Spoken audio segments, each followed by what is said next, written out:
I gotta be honest with you guys. We're gonna go ahead and drop it.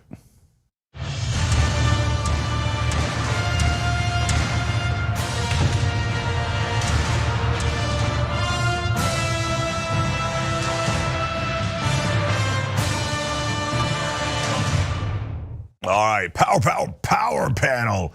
Cenk Uygur, Benjamin Dixon, Charles Coleman Jr. You guys know Ben and Charles, but Ben unsurprisingly does the Benjamin Dixon show.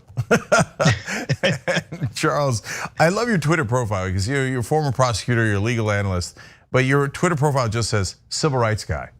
Pretty much.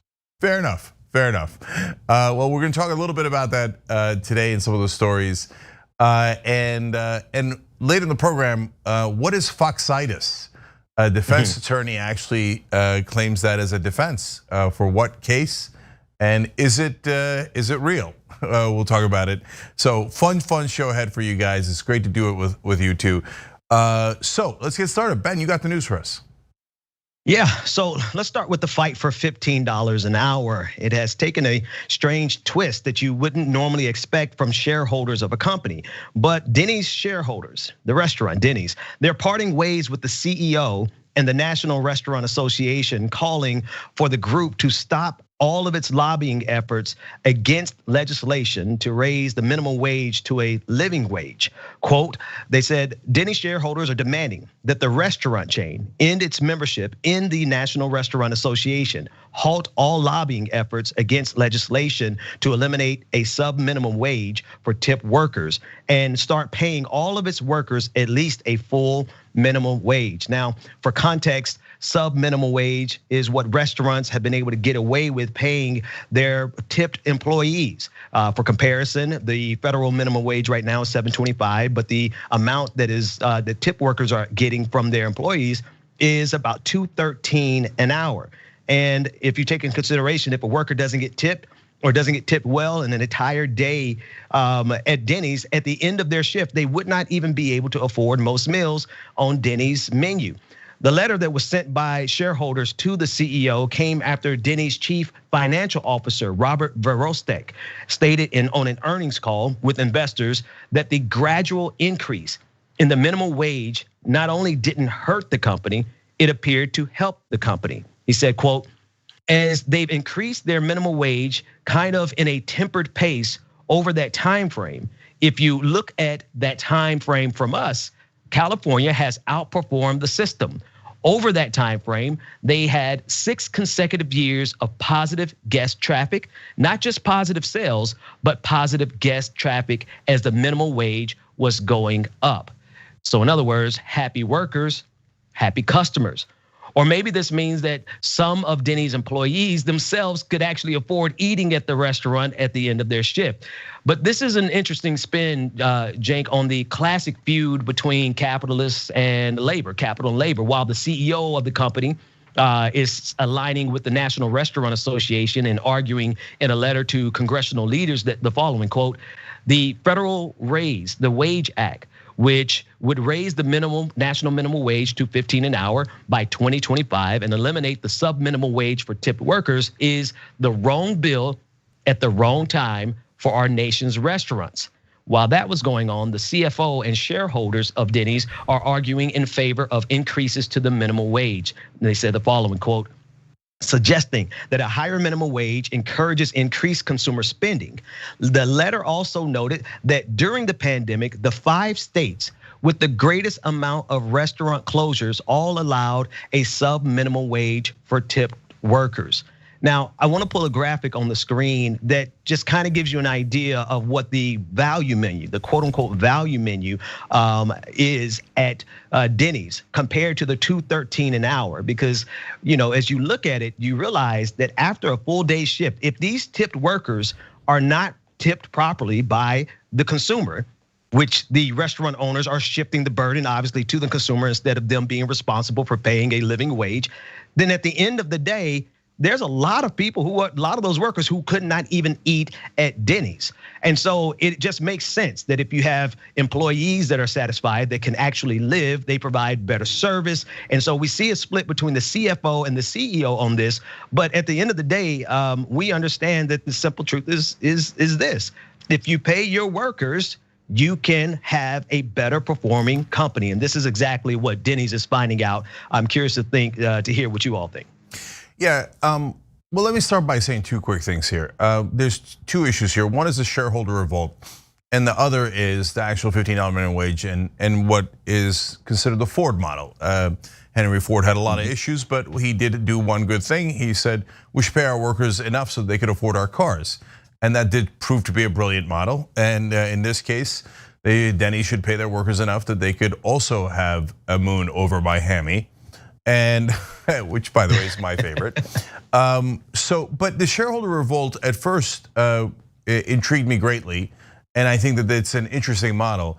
But it scared me in the beginning because I knew the CFO, we covered on the show before, CFO had said no, the $15 minimum wage actually helped our restaurants. I was like, oh no, did they fire him? Because usually what happens is, don't you ever tell anybody the truth.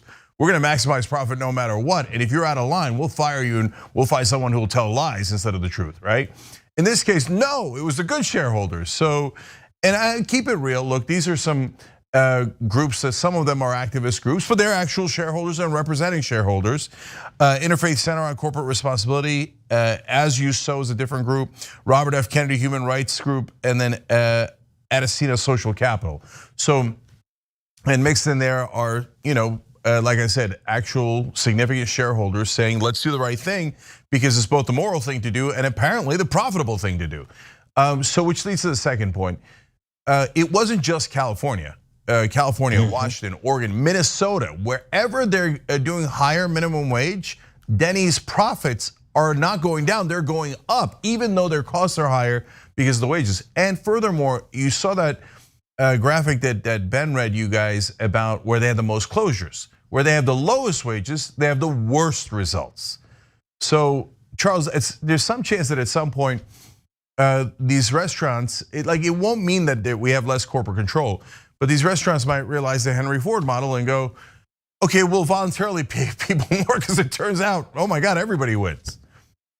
Well, Jake, you bring up a great point, and one of the things that struck me about this story was when thinking about the CEO and his position, I just kind of wondered, well, what sort of argument is it that you need, or are you just intent to be Bob Cratchit, like stingy Bob Cratchit, like forever and ever? Because there's been evidence on both sides in terms of data around what it does for your employees, what it does for your customers, and what it does for your bottom line. So you would think, ostensibly, from every angle of how something can be measured, this can be seen as a positive, and yet and still you're standing with, I don't know what the justification is in opposition to this for no reason. In a lot of cases, you have situations where people want to argue about data or the usefulness of it or the utility of it.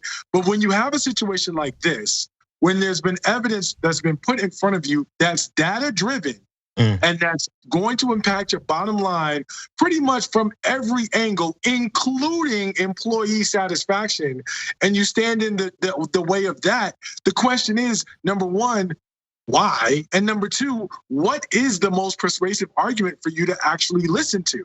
Because clearly you're not concerned with the bottom line, because if you were, the data speaks in the other direction.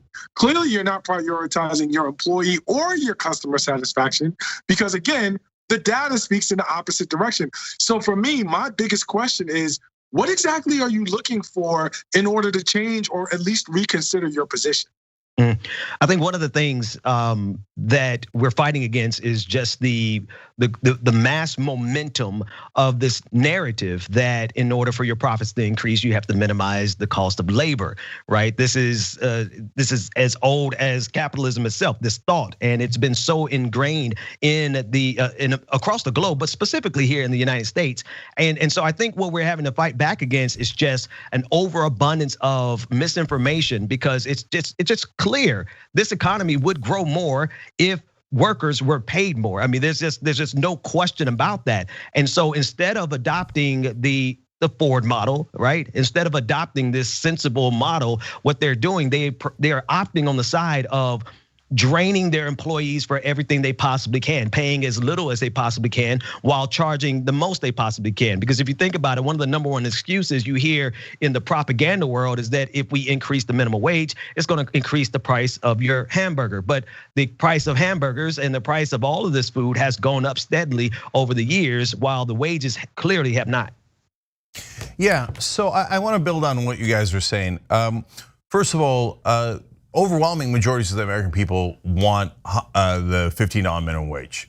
So for the politicians, now you've got some corporations at least saying, yeah, man, I don't know why it's doing it, but we're more profitable if you do this.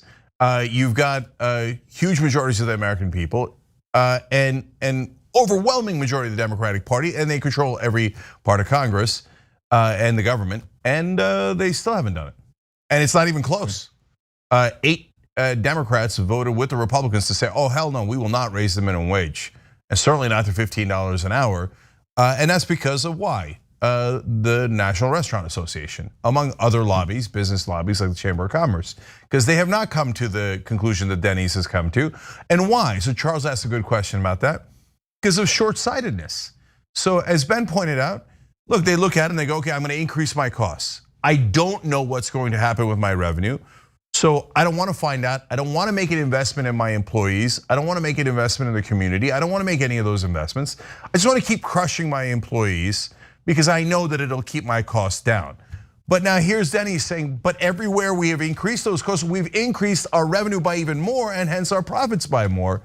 But still short-sighted, so what do? Instead of spending the money on their employees, they spend it on lobbyists and they spend it on campaign contributions. And I'll give Newsweek credit here. At the end of the article, they mentioned something that no mainstream media outlet ever mentions.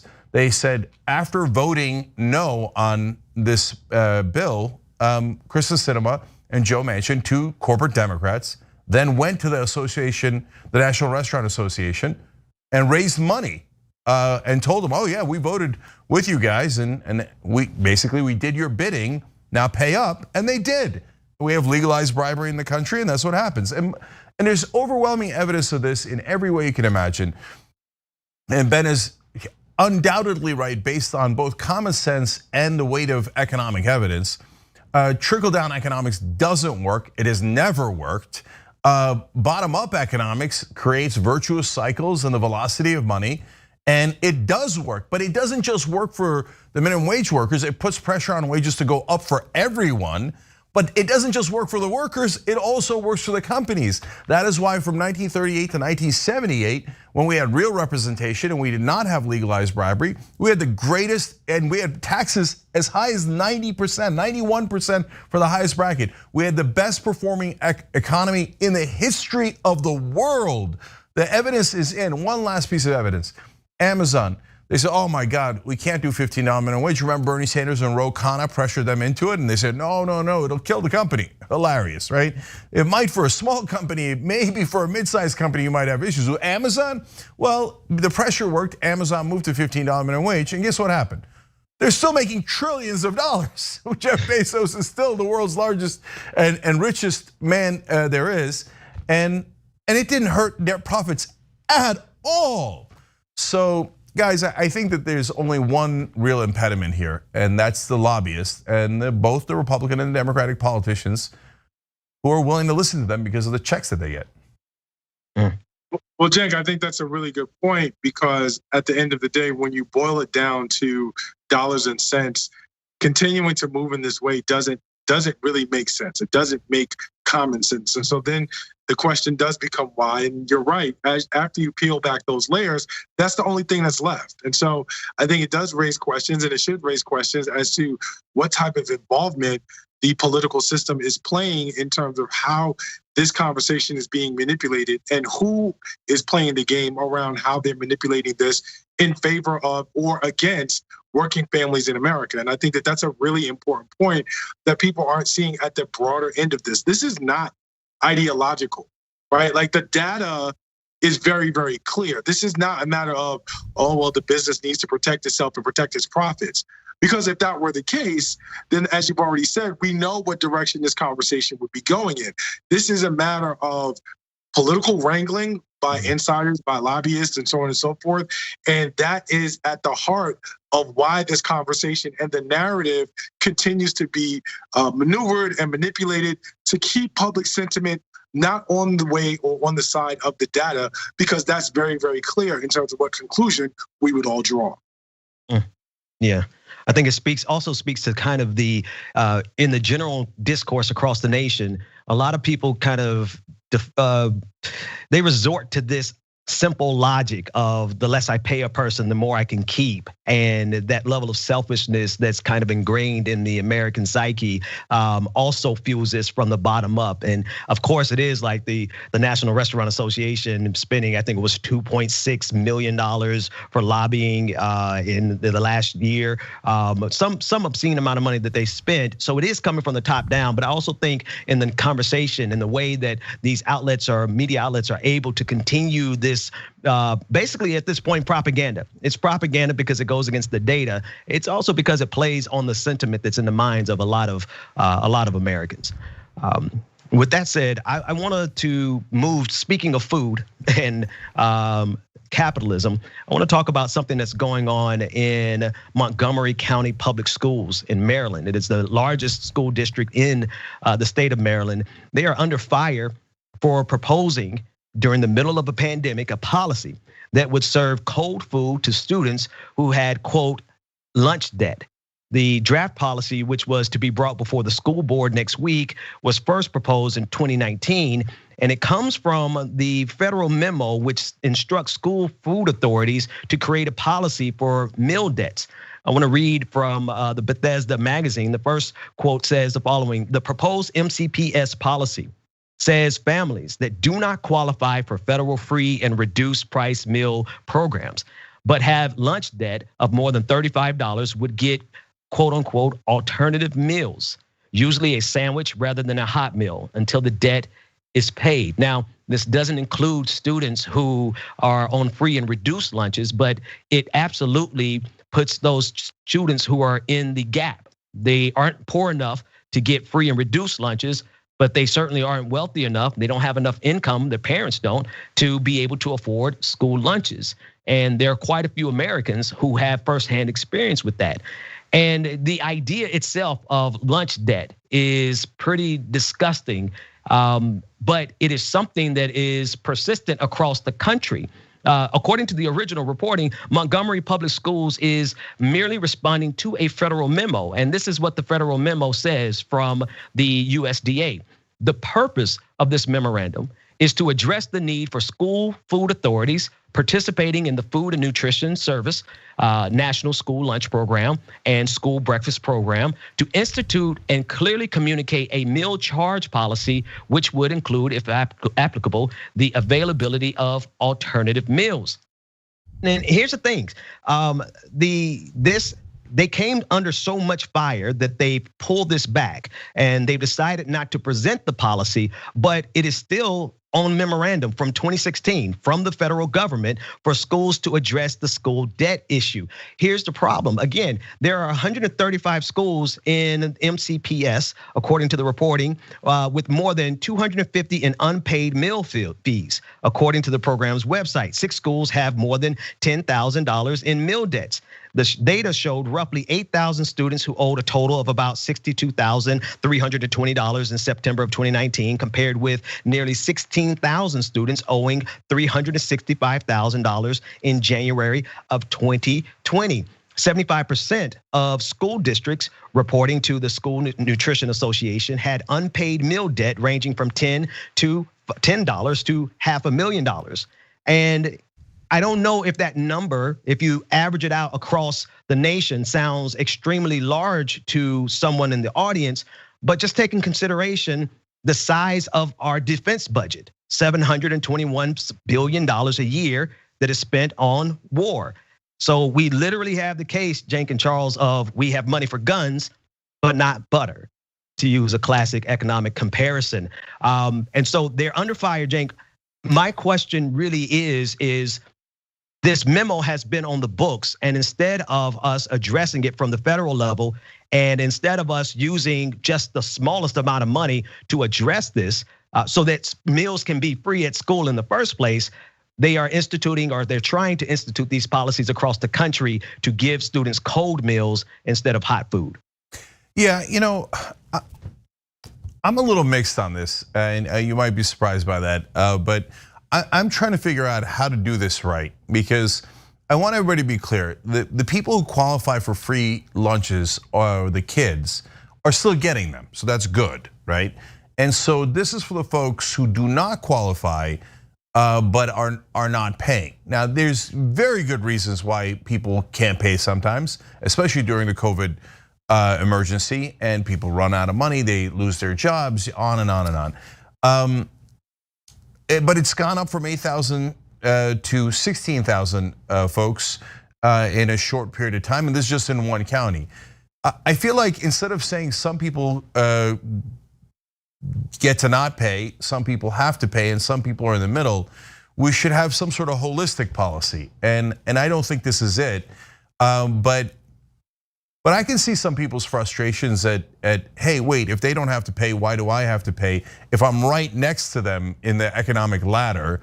And so I think it's a complicated issue. I know in my time, and just because it happened in the past doesn't make it right by a long shot, but we didn't have that, right? So if you didn't have money for lunch, then you couldn't get it on credit. So now you can get it on credit, and that's why these are piling up. So Charles, I don't know how to resolve it, and I don't know that there is a good answer here, but what's your take on it? Call me an idealist, say that I'm someone who is thinking in the clouds, but for the richest nation on the planet to be in a space that they are saying, we are not able to provide similar meals to accommodate the needs of young people in our system, or we want to create basically this class structure or this tier of lunches for kids in a way that will frankly compromise their dignity, will lead to them being bullied, will have deep psychological effects on them, and ultimately be a distraction in the school space, to me is just wrong and problematic. I mean, the need to have a policy is understandable. The need to figure out the situation so that you understand that, those who have a responsibility or an obligation have to fulfill that is fine. But I don't think that the method or the answer is to exact that on the kids, because they're the ones that are actually going to feel the brunt of that. If it comes out that this is part of money that you owe the state in terms of your taxes or something like that, I don't know that I had the answer necessarily. And like I said, I'm not trying to speak too highly in the clouds. But what I will say is that, again, from a psychological standpoint, from a dignity standpoint, we can't have these things exist in the same space. Like, you can't say that you want kids to be able to go into educational environments where they feel safe and supported and they're not bullied and they don't have these sorts of issues around their dignity and their integrity, and then have them standing in a line where somebody gets pizza and then somebody else gives them a ham sandwich, so that everybody in the cafeteria knows, oh, you must be poor, your family's paying their bill. I just don't think that that's the way to go. Again, because of the other methods and other pathways, if you will, and Ben talked about this, that we spend money on in terms of the federal government, I feel like there has to be a better way for us to solve this problem that doesn't necessarily expose our young people to such a harmful and problematic existence in our school system. That's the concern for me. The concern is like what the impact ultimately is on these young people, because they're the ones that have to deal with, what that feels like in space when they go to school every day. And there's already enough that they have to contend with. So, from that aspect, despite me understanding that the very real dollars and cents elements that are involved, ultimately, it's a no for me. We have to figure out a different way. There's got to be a better way that doesn't put our kids at emotional and psychological risk. Yeah, I can, in Georgia, for a family of four, for you to qualify for free lunch, you have a family of four, you need to make less than $32,000 a year. The bar to get free lunch is extremely low. Like, that's real poverty for a family of four to be trying to survive on about $32,000 a year. But if you make $35,000 a year, that doesn't make you any more qualified to be able to pay for the school lunches every day. And growing up, that's the category I fell in. We were just enough to not qualify for free and reduced, but not enough to be able to not get that embarrassment that you're talking about, Charles. So I identify with this very personally. I know that there's a lot of families, a lot of students who find themselves in that gap. And Cenk, you're absolutely right. It can create resentment, especially if you're not tuned in to the fact that this is systemic. So of course, in high school and middle school, you're not thinking about the systemic problem. You're just thinking about the fact that, yeah, I'm embarrassed because back then we didn't even get any food, right? Like you mentioned, Cenk, we didn't get any food. We just sat there and maybe got some French fries off of our neighbor. The thing is that if education is the investment that the United States pretends that it is, and that it actually is, but the United States clearly doesn't consider that at the level of importance that it really plays in our society, it should not be that we have student debt, lunch debt, especially when it's less than a rounding error. I mean, if you compare this to any other federal program, we're talking about pennies, like less than in terms of the budget. For them to fix this and to correct this so that there's an even playing field across the board, it wouldn't take anything for the federal government to do it, but we don't have the willpower to do that. Yeah, so let me say the last couple of things here. We talked about other policies and how it can affect things. You know, the $32,000 is actually more than the mom and the dad working minimum wage jobs full time the whole year. In the state of Georgia, minimum wage is $7.25 because it's the federal minimum wage. And so we have poverty wages. If you work full time, both parents, you're still not even gonna make it to $32,000. So if you fix the wages, you'll fix this problem. There are much better fixes, in my opinion, to this. There's one portion of this that is clearly wrong. If you owe money, if the kid's parents owe money, if he goes up to with a hot lunch, they take it away from him and then give him the cold lunch at that time. No, don't do that. That's crazy. Everybody agrees that's crazy, right? And so, on the other hand, I'm missing the. I don't know if it's a matter of privilege or whatever, but the difference between the hot lunch and the cold lunch, because I prefer the sandwiches. So I don't know. Yeah, that's a big difference. And when you're in grade school, yeah, you know what it is? It's the forced distinction without the choice, right? Yeah. So like, and kids will see that. And I think that for me, I don't want to get super touchy-feely on this, Cenk, but I do think that when you're at that age, you don't want to be that kid. Yeah. Nobody wants to be that kid, right? And so, it's one thing to say, I prefer the sandwich. It's another thing to literally have it taken away from you because, your parents didn't pay your bill. And kids, and that's already tough. Kids, cruel, man. Have enough indicators in today's world about where they fall on the social stratosphere. They don't need another one in form of like their school lunch to tell them that, their parents and their family may be struggling.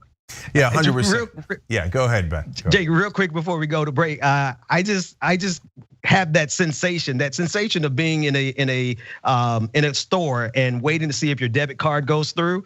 That I remember that feeling as an adult because I had that feeling as a child, and I know that we should not be putting children in a place where they have to look at the little device that tells them whether or not they have enough money to eat and have that embarrassment on top of the pressure of looking at that device to see if it's going to clear that charge. So yeah, I think we're doing our kids a huge disservice here. Yeah, the privilege that I have in this case is being thick-skinned and growing up kind of a big, strong kid. Because I had that feeling that you're talking about, Ben, as an adult. I went into poverty as an adult. Last week. Right. But as a kid, when the I other would not kids, confirm nor deny how recent. So as a kid though, when other kids made fun, like, oh, Thanksgiving, you guys eat your own family? Ha ha, gobble, gobble, you turkeys, whatever, right? I just look at them like, you sure you want to make that comment to me? Usually they would retract. They would retract the comment. So look, I had the privilege of being a big, strong kid. So that not everybody has that, right? So I get it. Let's fix this and let's fix it at the root cause as well. All right, we got to take a break here. When we come back, Tucker Carlson's at it again, of course. Who checks him? And then separately, what's Foxitis? We got that for you too. So like and share the stream. We'll be right back.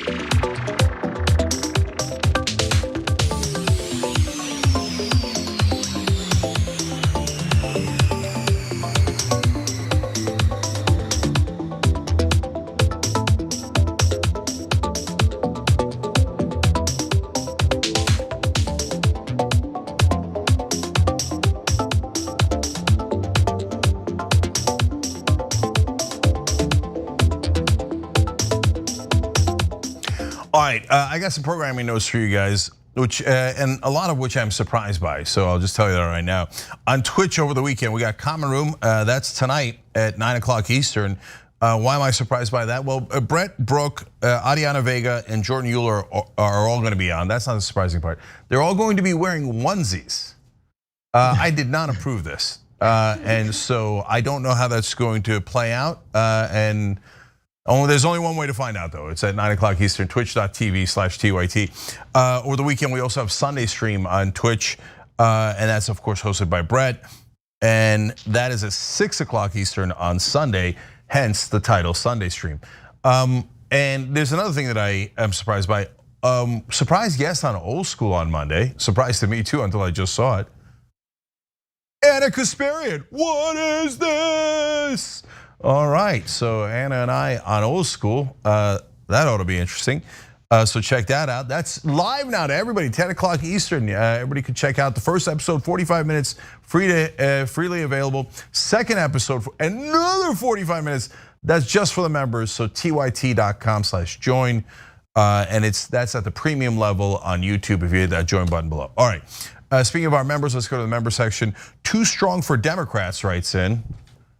Not to be confused with toostrongcoffee.com/TYT. I am Wayne from Wayne's World. Anyways, he writes in, or he or she, the local MSM station duopoly Corp Media Company station fact-checked Manchin on minimum wage and called him a liar. Wow, look at this development. Manchin said very few, almost no states still has seven-something wages when actually it was 22 states, something like 40% of the states, way more than almost none. It's catching on, hopefully it continues. The point there is that the media is actually beginning to check politicians, including corporate Democrats, and that is an amazing development. Hasn't happened in decades, so I'm with you, Too Strong for Democrats. I hope that continues. Shikata Ganaya says, in Japan, you don't tip because the workers are already paid a living wage and excellent service is expected. A tip can actually be construed as an insult. Interesting. Being the relatively cheap man that I am, I kind of like that. And caring, I hope that they get great wages, okay? So, new YouTube members new Young Turks members on YouTube. Lee Peacock, Todd Barnier, Jason Tax, and King Adam Liu. The King's with us. So all of you guys, are you American heroes for spreading our message of truth and positive change and our progressive perspective? Yes, you are. So thank you for doing that. We appreciate it. I got so much more for you guys, but we're out of time. Nina Turtle Dragon, thank you. And let's do this. Thank you on Twitch. Much love. We'll be back in a second.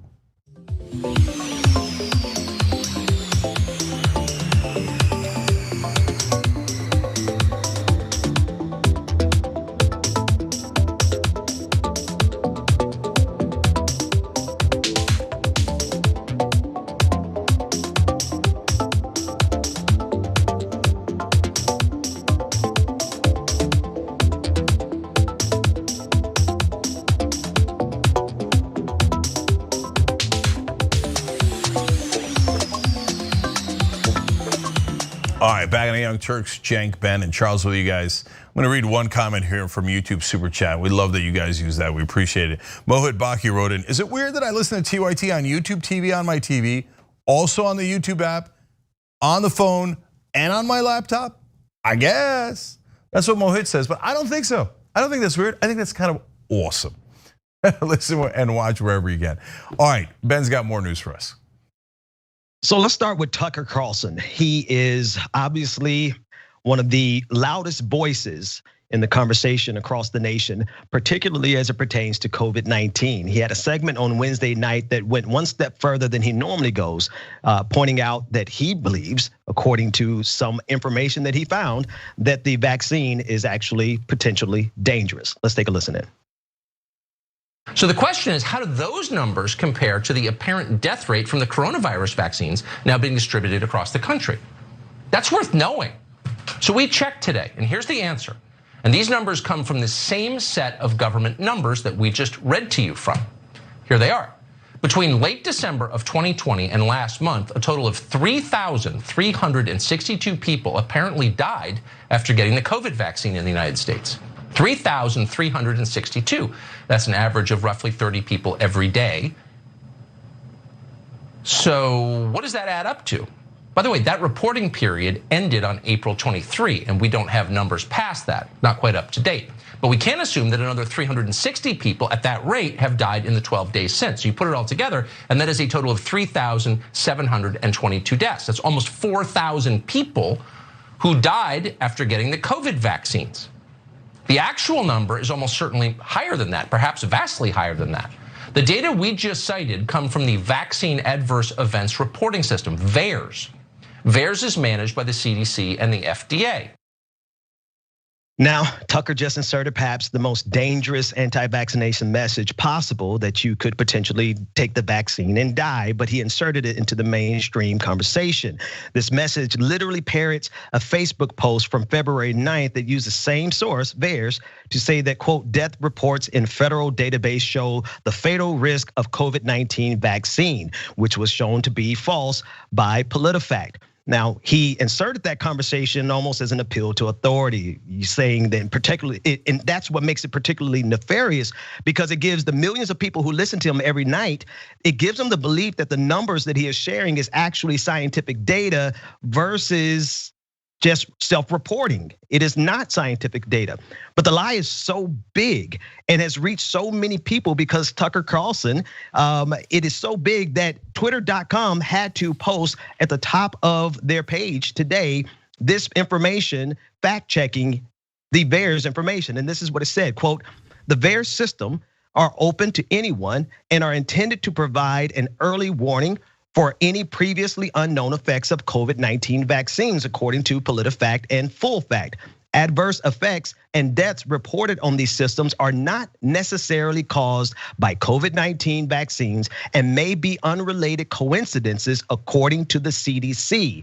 But that didn't stop Tucker Carlson from saying that this information is from the CDC, making his audience of millions believe that the problem is actually documented scientific fact from the CDC.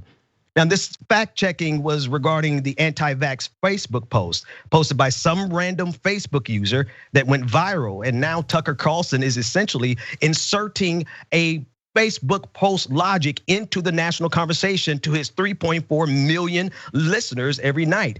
I want us to take a listen to this rebuttal that was originally prepared for that Facebook post that went viral, but completely is applicable to Tucker Carlson's rant. What about those social media posts claiming to be based on federal data and reporting? Well, on a case-by-case basis, it's problematic with a capital P. Reports are copied from a national vaccine safety surveillance program set up by the CDC and the FDA. This database records health issues that arise after vaccinations as adverse events. You may be thinking, yeah, I would say that death is an adverse event. Of course it is. But this system accepts and records any and all reports of adverse events, and it comes with can't miss caveats. Reports may contain information that is incomplete, inaccurate, coincidental, or unverifiable. Without further study, vaccine experts say it's almost impossible to tell whether a particular adverse event is linked to a vaccine or would have happened anyway. Now, as clear as that video was, so far it's only been seen by about 4,000 people. How many people listened to Tucker Carlson on each night? Quote, in the first quarter of 2021, Carlson averaged 3.4 million viewers. 3.4 million viewers heard Tucker say this on Wednesday night. But he literally just did this in the most insidious way, in a way that is so detrimental to us getting past this pandemic. I want us to take a listen to this next clip of Tucker as he goes a little bit further. So what is the real number of people who apparently have been killed or injured by the vaccines? Well, we don't know that number. Nobody does, and we're not going to speculate about it on this show. But he literally just speculated and inserted into the minds of all of his viewers who are already skeptical about the vaccine because of the politicization that has taken place over the last year, particularly because of Donald Trump and Fox News. He inserted that into the national conversation, but he didn't stop there. But it's clear that what is happening now, for whatever reason, is not even close to normal. It's not even close to what we see in previous years with previous vaccines. And there you have it. Tucker Carlson is being paid millions of dollars every single year to ensure that we never reach herd immunity. Because according to the New York Times and so many other posts, it is very unlikely with the level of people who are hesitant about the vaccination that we will reach herd immunity anytime soon. Cenk, I'm still amazed that Fox News and Tucker can get away with this because what they're saying is actually going to lead to even more people dying. Yeah, I call conservatives dumb probably more than anybody in America. I'm fairly unabashed about it, and my job is to report the news. And so when they say something dumb, I say it's dumb. In this case, Tucker Carlson's a really smart guy, and it's unfortunate, but he is. And so it's not that he doesn't know the information that we're sharing with you. That makes him more dangerous because he is choosing to go this uber populist route, and he knows the effects of his speech. So he's allowed to have that speech, but he's on a dangerous path here. And so let me just break it down a little bit. So look, when they say it could be a coincidence, it sounds like, oh, come on. Oh, yeah, I guess it's a coincidence. They take the vaccine and then they die right afterwards. No. I don't think they're stating it right. Like, I need you to understand what the reality of it is. Okay, so first of all, the reports are totally unverified. And in fact, there are now reports that right-wingers are going in there and faking stuff, like the things that didn't happen. And they're saying, oh, after I took the vaccine, I died. Okay, I don't know if they're just putting in the form of I, but so there's some of that going on. I don't know how much, but when they say unverified, it means they're not saying that they died because of the vaccine at all. They're dying of many different causes, most of which have nothing to do with the vaccine. But yes, they died after taking the vaccine. But also remember, who are the first people to get vaccinated? People above the age of 65, people with serious medical conditions. So a lot of them are dying from that, right? And even then, if you take everything at face value, every report is true, and even though this is impossible, they're saying, even if you believe that every death was directly because of the vaccine, you know what the number is, the percentage? 0.0017%. Well, that is like the other vaccines, even if that were if everything they were saying was true, because over 250 million people have been vaccinated in the country, have gotten 1 or 2 shots. So that's not the number of people to be accurate. That's the number of shots that have been given out, right? And so that's why it's a tiny percentage, but you would never get that sense if you watch Tucker's show. Tucker knows all this, but he makes it sound like 30 people a day are dying. People are dying from this, but he never quite says it. He says things like, apparently, right? We can speculate, right? And at different times, he even says here, quote, vaccines are not dangerous. That's not a guess. We know that pretty conclusively from the official numbers. But then he turns around saying that's other vaccines, but we don't know about this vaccine. So what is he doing? He's saying one thing for the lawyers, because he knows, look, Dominion sued them, and he knows this is very serious business and could create legal liability for Fox. So he's smart enough to put a couple of sentences in the report saying vaccines are not bad, so that he can go back in court and go, I said vaccines are not bad. Then he turns around and says they're killing people, apparently 30 people a day. If you take it, oh my God, watch out. Because that feeds the populist fear. That's a huge driver of conservatives, anger, and yes, some percentage of those people who listen to Tucker won't take the vaccine, and some percentage of those folks will get it, and some percentage of those folks will die. And Tucker's perfectly aware of that, but he thinks ratings are up. So from my perspective, Ben, it reminds me of a quote that I have said on many occasions, and I believe I've probably said it on this network before, and that is, you cannot hustle controversy for profit because you are playing with voices that you cannot control. And at the end of the day, I think what Cenk has said about Tucker Carlson being a smart person is actually where this situation is deeply dangerous, because I tend to agree he's very smart. He understands his audience, he understands what he has to do.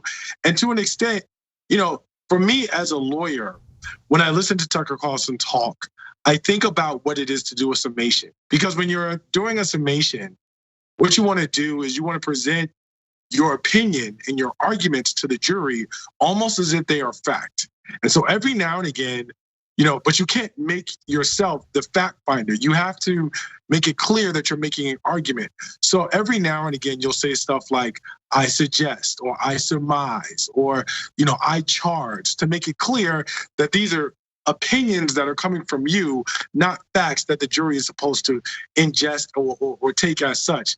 And judges will instruct them to do that. The judges will say, what you hear from the lawyers are not fact, it's argument. And you're not to take it as fact, you're supposed to take it as argument. If you're persuaded, that's fine, but these are not facts.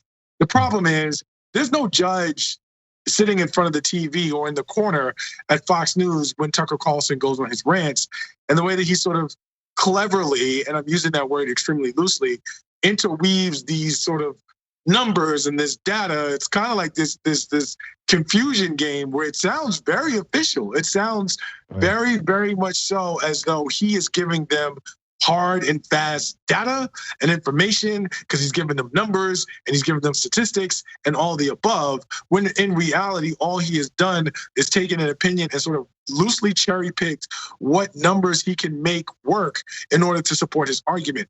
All of these things are deeply dangerous. And the question for me is, where's the line, right? So we thought about what Fox News was able to do, and we thought that was terrible back in 2000 and 2004 with George W. Bush. We thought man, the Republican Party and conservative media has really taken the national discourse in a really bad direction, in a bad place. And we saw that after the rise of the Tea Party, and we thought, this is dangerous. And then we saw how that began to fester and continue to grow. And then that gave birth to all kinds of wacky, crazy stuff that we've seen since then that has been has its roots in conservative media. Everything from birthers to QAnon and everything else, we've seen that sort of fester and grow out. And the question becomes, again, where's the line where we start to say, you know what, this is going too far? We would have thought that perhaps January 6th would have been the line, that the Capitol insurrection would have been the line where folks say, you know what, we've been playing it really fast and loose around this notion of news and commentary, and there's only a matter of time before we get burned by it. But yet and still, we continue to see these half-truths, these propaganda that are meant to stoke fears, that are meant to sort of play to that base in a way that they may not necessarily be able to decipher properly, and it's getting increasingly dangerous. And as you've already said, it's going to result in people losing their lives. So my question is, where's the line, Tucker? Where does this stop? Because he is smart enough to know what he's doing and how it's going to affect the people who are listening to it. There is no line. And could you repeat that quote that you said again? Because I think that is so powerful, that you can't play with controversy. Controversy for profit, because you are playing with forces which you cannot control. I think the line is the fact that as long as they keep getting more ratings, as long as there are more clicks on YouTube, as long as there's money to be made off the controversy, I think they forget or they are going to ignore the second half of your quote, because what we've seen is that line continuing to move. And I think what it's predicated, it's dependent upon us who understand that concept to make sure that the people who are elected and are in power, that they understand that concept. I want to ask Joe Biden if he understands that the conservative movement has no line. I need to know if Kamala Harris understands. I need Joe Manchin to decide where he stands on this, because you're right, January 6th should have been the culmination and for them to walk back and say, okay, let's get back to some normalcy. But they're pressing ahead even further with any controversy that they can hustle. Yeah, and I think that piece of it, and to go back to Cenk's point about, calling conservative idiots, and I get that, and I understand that can be rather satisfying on the right day. The reality is, on a larger scale, stepping back from it, I think it's really important that progressives and people on the left and Democrats, and if you call yourself a liberal person, right, you have to understand that in this game, InfoWars and everything else, there is no moral high ground. That's not to say that you ignore the line to the opposite degree and you take things in the opposite direction. But I do think that as you look at like Schumer and Pelosi and Harris and Biden and all these other sort of figures, the idea that you want to sort of play things above board is not going to work when you're dealing with an opponent who has no rules and will go as far as they will go in media and the use of propaganda and the use of manipulation of narratives to do things that they know are misleading to the public, but ultimately give them some sort of competitive or strategic advantage. And I think that is a larger point that people on the left have to be willing to accept, that listen, this is a dirty game and it's dirty for real because people are not caring about truth. And so there is a very challenging space around how do you balance the notion of morality while still understanding that you have to be effective against an opponent that has no regard for any of the above. But at the end of the day, acting as though you can sit on your moral high horse and get points for doing things the right way when Tucker Carlson is doing this religiously is not going to move the needle. Yeah, so again, last two quick things here. There's an ironic person who called out Tucker Carlson here, which is Fox News' medical expert, Nicole Safier. She did not mention Tucker by name, but right after his broadcast, tweeted out that this was basically the wrong information. And she made an excellent point, which I'm surprised by. She said she is their top medical expert on Fox News. Anyway, she said, it's interesting that the people that said that the COVID deaths were inflated, they didn't believe the number of deaths, now all of a sudden say the number of deaths from the vaccine are underinflated. Notice, and the point there is, this is definitely political by the right wing, right? They're like, I don't believe science when it comes to the number of COVID cases and deaths. And now I'm turning around and saying, no. The number of, I'm so concerned and the number of vaccine deaths are higher. No, they're, for whatever insane populist reason, have decided that the Republican voter just loves conspiracies and fear. And so they're stoking that fear, but in this case about the vaccine, which leads me to the final point. Look, I get it. People are concerned that unvaccinated folks can spread it to other people. That's why we want as many people vaccinated as possible. But I'm vaccinated, almost everybody I know is vaccinated. And my reading of the science is that it is very difficult for us to be seriously hurt if we're already vaccinated. If you have a different point of view, I love you, that's okay. Everybody go read actual doctors and actual scientists and make up your own mind, okay? But I think, and Tucker will not admit on air whether he's been vaccinated or not. And that's also interesting, right? But the bottom line is the people that are hurt the most are not the vaccinated people, they are the unvaccinated people. And that is Tucker's audience. And he knows that he's putting their life in danger. But if you think about the Republican ideology, what have they always done? Worked against their own voters' interest, kept their wages low, given tax cuts to the rich and to the corporations that are oftentimes crushing them, made sure that they can't get universal health care. And now they're taking it one step further. They're saying, well, our audience is such suckers, we can play with their own lives and they'll enjoy it. They'll like it and they'll watch me more if I endanger their lives more. That's an amazing phenomenon. So, and he's right, his ratings are up, and a huge percentage of Republicans would rather have fear than health and well-being and even life. And that is a sad indictment of the way conservatives think. All right, we got to take a break here. One last story when we return. We'll be right back.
Back on the Young Turks, let me read a couple of member comments here from our member section on the website on tyt.com.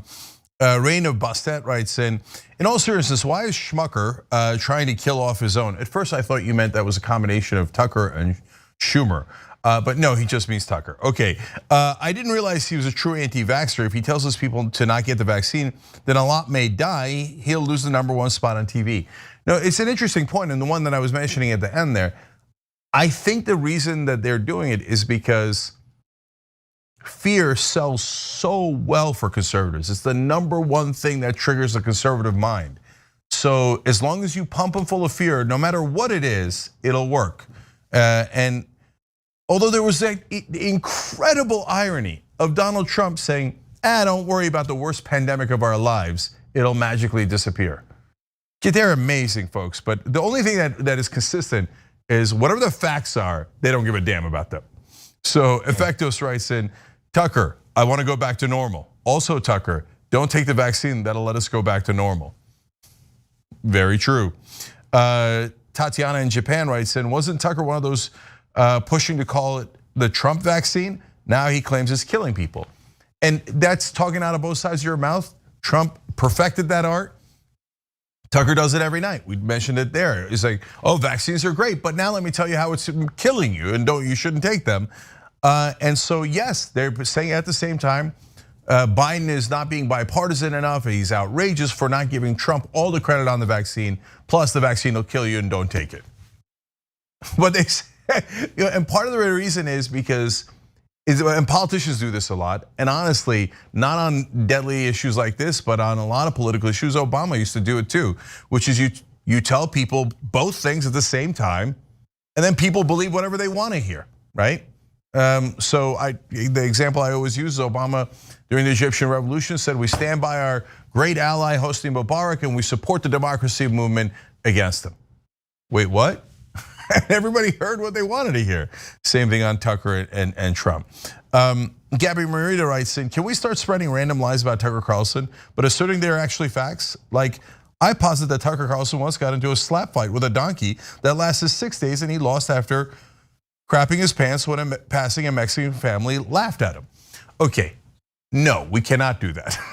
Because if someone on the left wing does that, you'll be immediately banned from everywhere. There's 2 different rules and everybody knows it. Wanda Dale and Stephanie Foltz just joined by hitting the join button below on YouTube. You guys are awesome.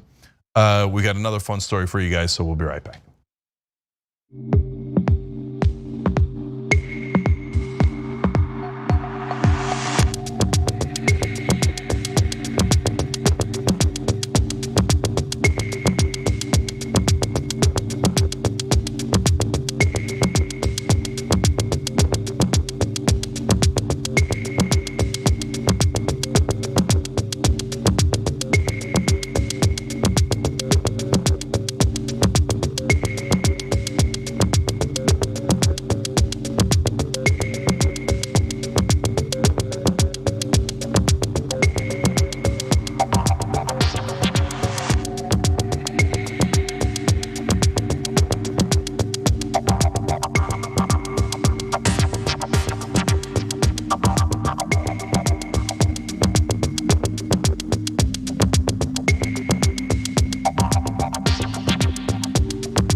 All right, back on the Young Turks, Cenk and Ben with you guys. Ben, we got one more story. Yeah, Cenk, I have heard a lot of wild defenses for conservatives who normally tell Americans to take personal responsibility. They've done everything they can to avoid their responsibility in the role of the January 6th attack. This one is the wildest. A Capitol defendant, and this is according to Riley and Harvey of the Huffington Post. This is what they shared. A Capitol defendant came down with Fox-itis and Fox mania after watching too much Fox News, his attorney told a court on Thursday. The lawyers say his client was laid off due to COVID and sought refuge in the subtle bosom of Fox News. And this is what his attorney said, the attorney for Anthony Antonio, who is the defendant. This is what they said. For the next approximate 6 months, Fox Television played constantly. He became hooked with what I call Fox-itis or Fox mania. And he became interested in the political aspect and started believing what was being fed to him. Now, Cenk, I think this is a great story to follow up what we just did with Tucker Carlson, because while this is hilarious, it's absolutely true that people who consume Fox News at that level, at that rate, are going to start believing things that are going to cause them harm. And then Anthony Antonio, basically Anthony, in his case, it's going to possibly cost him time in jail. Yeah, look, I certainly wouldn't let the guy off the hook for this defense, but I agree with you. There's some validity to it. I have family members and friends of the family who totally lost their minds because of Fox News. People who were incredibly pro-immigrant and took my dad in, now anti-immigrant. People who are Muslim who are now anti-Muslim. I mean, not they were pro-Muslim before, they are Muslim. They've become anti-Muslim. There's a whole movie, I interviewed the director of it, how, I forget the exact name now, but how Fox News, brainwashed my dad. And yeah, and it's true, they're doing it to a whole generation of people. Luckily, it's the older generation, not the younger generation, but they're literally driving them crazy. Ben, 70% of Republican voters, not 70% of Republican voters think that Biden lost the election and stole it, that Trump actually won the election. Why do they think that? Because they've been listening to conservative media, Fox News, Newsmax, OAN, Breitbart, you name it. And they've been totally brainwashed into thinking the exact opposite of what's true. And this goes back to that line that Charles was speaking about, because in this case, this gives them the ability to move the ball further and further in the minds of their viewers, right? They're no longer just trying to get them to be angry over or whatever the boogeyman is of that week. They're trying to get them angry over things that will get them arrested, get them killed, and just ruin their lives. And this is what Fox's specialty is. But I agree with you. This guy, while this is a valid thing, he's still responsible for everything that he did after that. And we have to be mindful that this is a problem that runs so deep in our country that it led to an entire group of people trying to overthrow the country. The fact that 70% of Republicans, like, it's not just Fox News, this was parroted also by Republican officials, elected politicians. And so when we have people in power in Washington, D.C. and on the mainstream media talking to 3.4 million people every night, when we have them saying things that are so insidious and so inflammatory and so ungrounded, not grounded in facts, then we have to be aware of the fact that we have a powder keg in this country that at any moment can explode into something worse than January 6th, because there are people who suffer from this, but they still have to be held accountable for it. Look, let me go to extreme examples, just because I want to explain how readily people get brainwashed, unfortunately. I mean, look at what happened during the Holocaust. Germans and Jews were living together for a long time. They didn't get along great all the time. There was plenty of horrible, horrific stereotypes about Jews to begin with, but they weren't killing each other nonstop, and certainly not at that level. And then Goebbels came along and said, let's just lie to people and say it's all the Jews' fault, right? That the German army didn't lose World War I. It was the Jews who lost World War I for us, and that created all these troubles. Let's just tell them outrageous things that aren't even close to true. Not only did they believe it, they then killed 6 million Jews. And Rwandan genocide. The Houthis and the Tutsis living together all those years. Yes, again, conflicts, some degree of issues, etc. And then the reason I remember the Rwandan genocide particularly is because what led it was radio hosts. Radio hosts started, who were Hutu, started saying, oh, the Tutsis are the cause of all of our problems, so you gotta go get them, you gotta do something about them. And next thing you know, massacres started, then it turned into a genocide. People are unfortunately very easily brainwashed. And I'm not saying that Fox News is doing it at that scale and is gonna create that kind of problem, but they are doing it they're doing some brainwashing on a massive scale. And probably on a larger scale than a couple of radio shows for sure. And yeah, I one other thing, but Ben, did you want to say something? I was going to say Fox News doesn't have to come out and expressly do it because there's YouTube to do it now, and they're getting, their outlets on YouTube and voices on YouTube who will expressly say that. And just that comparison that you gave, Cenk, is sobering and terrifying, but it's so clear and realistic. There is no line, and so we cannot assume that they will ever walk back from blaming somebody, vilifying someone to the point where it could go into some type of genocide. It's very possible and very terrifying to even consider that. Yeah, and again, the point isn't whether you think it's gonna lead to a genocide now. The point is brainwashing is real and it happens through mass media. And so, all right, last thing on this. Guys, don't get me wrong, the defense is absurd, right? It's like affluenza. And that worked. A lawyer said affluenza is someone who's so affluent, so rich. And in America, rich people don't understand the consequences of their actions because they never have to suffer the consequences of their actions. So that person didn't know that if he kills people, that it would be a problem. And then the judge believed him and said, oh, you're right, and he let him off. Well, wait a minute then, that creates more affluenza, right?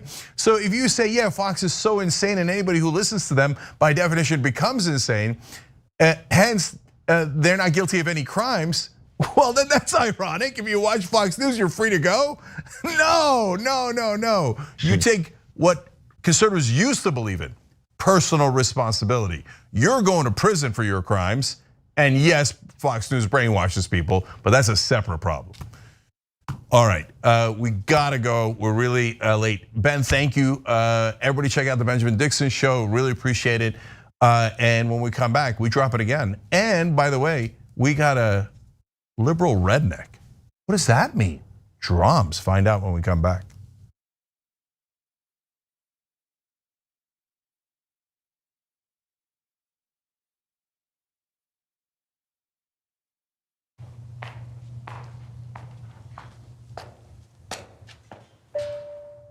Can you name the representative of your district? The representative of my district, oof. I have no idea. I actually don't know who the representative of my district is. Do you know what the corporate tax rate is? I think it's pretty high. I should know this. Like in between 20 and 25%. I don't know. How many amendments are in the US Constitution? Oh no. This brings me back to grade school. I should know this because I was a history major, but I do not remember. I don't know that. I don't know. I don't know. I have no clue. Nope. I don't know the answer to that one. You don't know? I didn't know. It's time to change that. We live in the best country in the world. We live in the most powerful country in the world. We love our American freedom, but only half of us take part in the political process. Only half of us vote. We don't fulfill our duties as US citizens to make this country a better place. It's time that we use our voices as a team, as a country, to become better. We will stand up. We will be empowered. We will stay educated and informed about politics every single day because it's our responsibility. And Politiscope just made it easy for you. So join me, join us, and let's be Americans.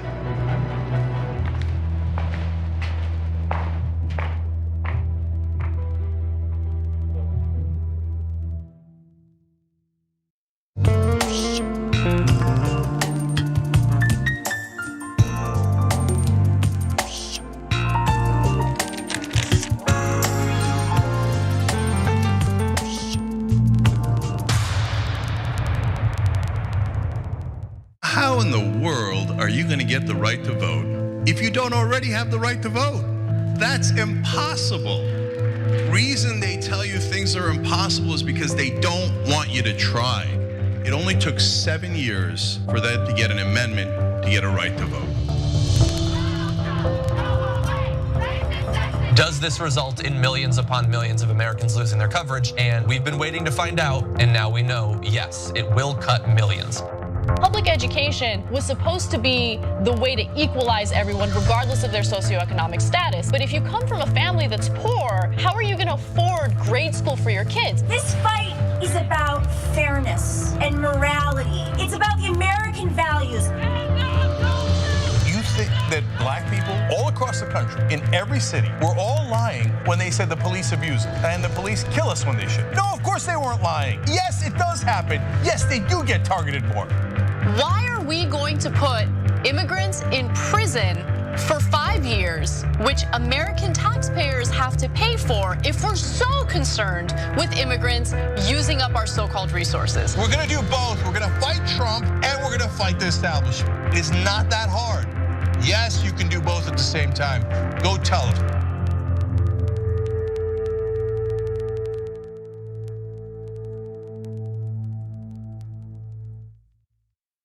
ShopTYT.com has new shirts like this one. And you're thinking, Cenk, what is that one? I can't see it other than the black. Yes, so I'll show it to you.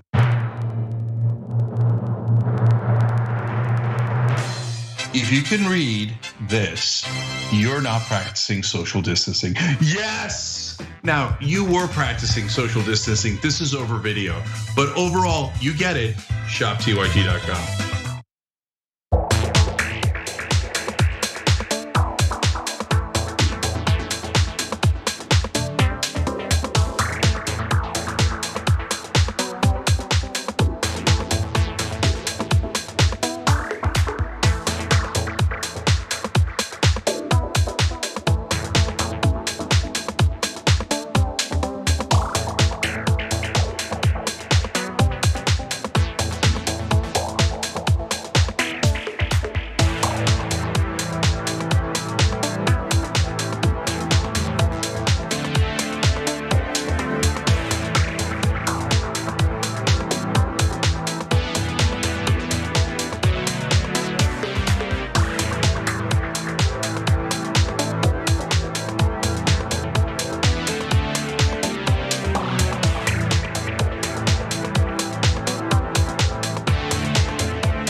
Drop it.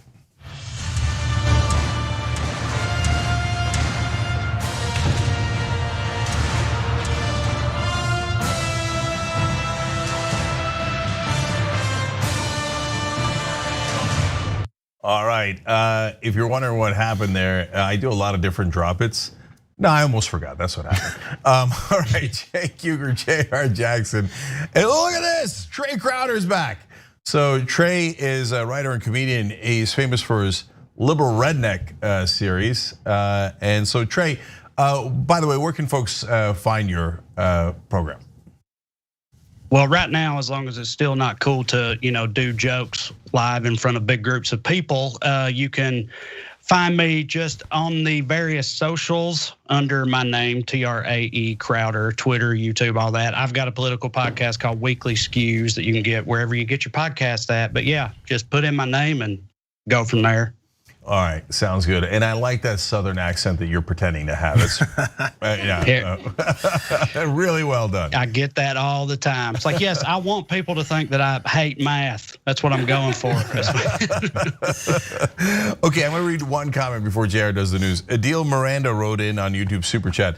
My 6-year-old loves it when Cenk drops it. It's one of her favorite things about Fridays. Well, Adil, I'm glad you wrote that in because I remembered your daughter before. I was like, oh yeah, right, drop it. Yeah. Don't drop it again, don't. Okay, anyways, hey, Adil's daughter. Okay, JR, what's up? Let's do this. So while the Republican leadership is looking to oust Liz Cheney from her leadership position, some aren't too happy about the fact that Representative Elise Stefanik is the one that's looking to step in. little bit of infighting that's going to go on with that. So let's go straight to Punchbowl News reported about this. The person in question is Representative Mike Johnson. He's from Louisiana. He's a House GOP conference vice chair, and he's been privately complaining to his colleagues about what he has called the coronation. The coronation of Representative Elise Stefanik as House Republican Conference chair. Johnson has griped about why the field was cleared for Stefanik, and he's questioned her conservative credentials to other fellow Republicans. So one of the reasons that he's questioning her credentials as a conservative to be in a leadership position with the Republican Party is because in the past she's criticized Donald Trump, and Donald Trump is the Republican Party. That's not me saying it. That's what the Republican Party is saying. But that is one of the reasons that he's upset about this whole thing. And also the fact that she's younger than he is, and maybe she hasn't gone through all the processes of all that stuff. So I'm gonna get to some of the things that he is upset about that Stefanik has said. So from CNN, in an interview in the past, which she didn't mention Trump by name, Stefanik blasted candidates who disqualified themselves by making, quote, untruthful statements. Quote, I think in the presidential field, there are some candidates who over the long run, and they've already started this process, are somewhat disqualifying themselves with untruthful statements. She said in one local radio interview in December of 2015, quote, not being willing to really talk about the substance of issues and just firing away rhetorical devices that don't necessarily have a basis in fact. When Donald Trump had his issue with Megyn Kelly, and he's talking about blood coming out of all these places from her, she also, Representative Stefanik had things to say about that as well. Not too happy about that. I think he has been insulting to women, Stefanik said in another radio interview in August of 2015, referring to Trump's misogynistic comments about then Fox News anchor Megyn Kelly.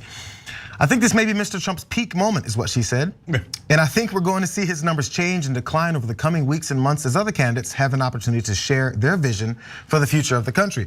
Let's skip the Muslim ban. She had an issue with the Muslim ban. We're going to go to the border wall issues that Representative Elise Stefanik had an issue with. So she was talking to the Press Republican in Plattsburgh, New York, in 2016, and she disagreed with the need to build a wall on the southern border. Quote, I think that you can use technology to have better security along the Mexican border. Far too often, securing the border has been a political talking point for the last 10 to 12 years. And there hasn't been enough kind of common sense discussions about what that actually means. So she's against the border wall. She's against his talking about Megyn Kelly. All these things happened in the past. So what is she saying now? Let's see what Stefanik is saying now. On Thursday, she said on Steve Bannon's podcast that she would never forget campaigning during the 2016 election, and said that she, quote, really paid attention to the voters and the people in my district who supported Trump. The energy was just palpable. Anyone on the ground or who was knocking on doors, talking to voters, understood that it was going to be a historic election, except for me. The except for me part is what I added. So the flip has happened. I think she's following the cues of one Lindsey Graham and said, well, he's still in office. Maybe this will work out for me. Hey, and it looks like it just might, because right now, she's the name that keeps getting floated every time they talk about replacing Liz Cheney. Yeah, it's going to be her because they want the other main candidate is also a white man, of course, and also from Louisiana, and they already have someone in leadership from Louisiana, so he's screwed. And they're going to go in this direction. But look, to me, the more interesting part of this story is how vile politicians are. So back then, she's like, oh, Trump's the worst, et cetera, et cetera. Then she sees, oh, which way is the wind blowing, okay? Now she's claiming, oh, I knew it back then. We just read you the quotes, right? Remember the quote that JR read about how she's now claiming to know it? She said the media didn't get it, the establishment didn't get it. I was proud to be a part of it. No, you weren't. We just read the quotes, you weren't part of any of it, right? So why did she have such a massive flip where she's now considered one of the top Trump defenders? It's because she's a lying, scummy politician. Now, you won't hear that in the rest of the media because generally they're in love with politicians. Now, things are beginning to change because of Trump, and they've lost some portion of the Republican Party. If they're corporate Republicans or corporate Democrats, the mainstream media still loves them. But now, look, credit to CNN, very clear on the quotes here, right? But she did not have an awakening that was ideological or philosophical or principle-based. No, she just realized, oh, I was an establishment hack, and before kissing corporate ass was the way to get reelected and have more power. Now I kiss corporate ass privately and I kiss Trump's ass publicly, and that's who I am. And so I haven't changed at all. I'm still the same scummy person who's just telling you different things because that's what I think you want to hear, and that's what'll keep me in power.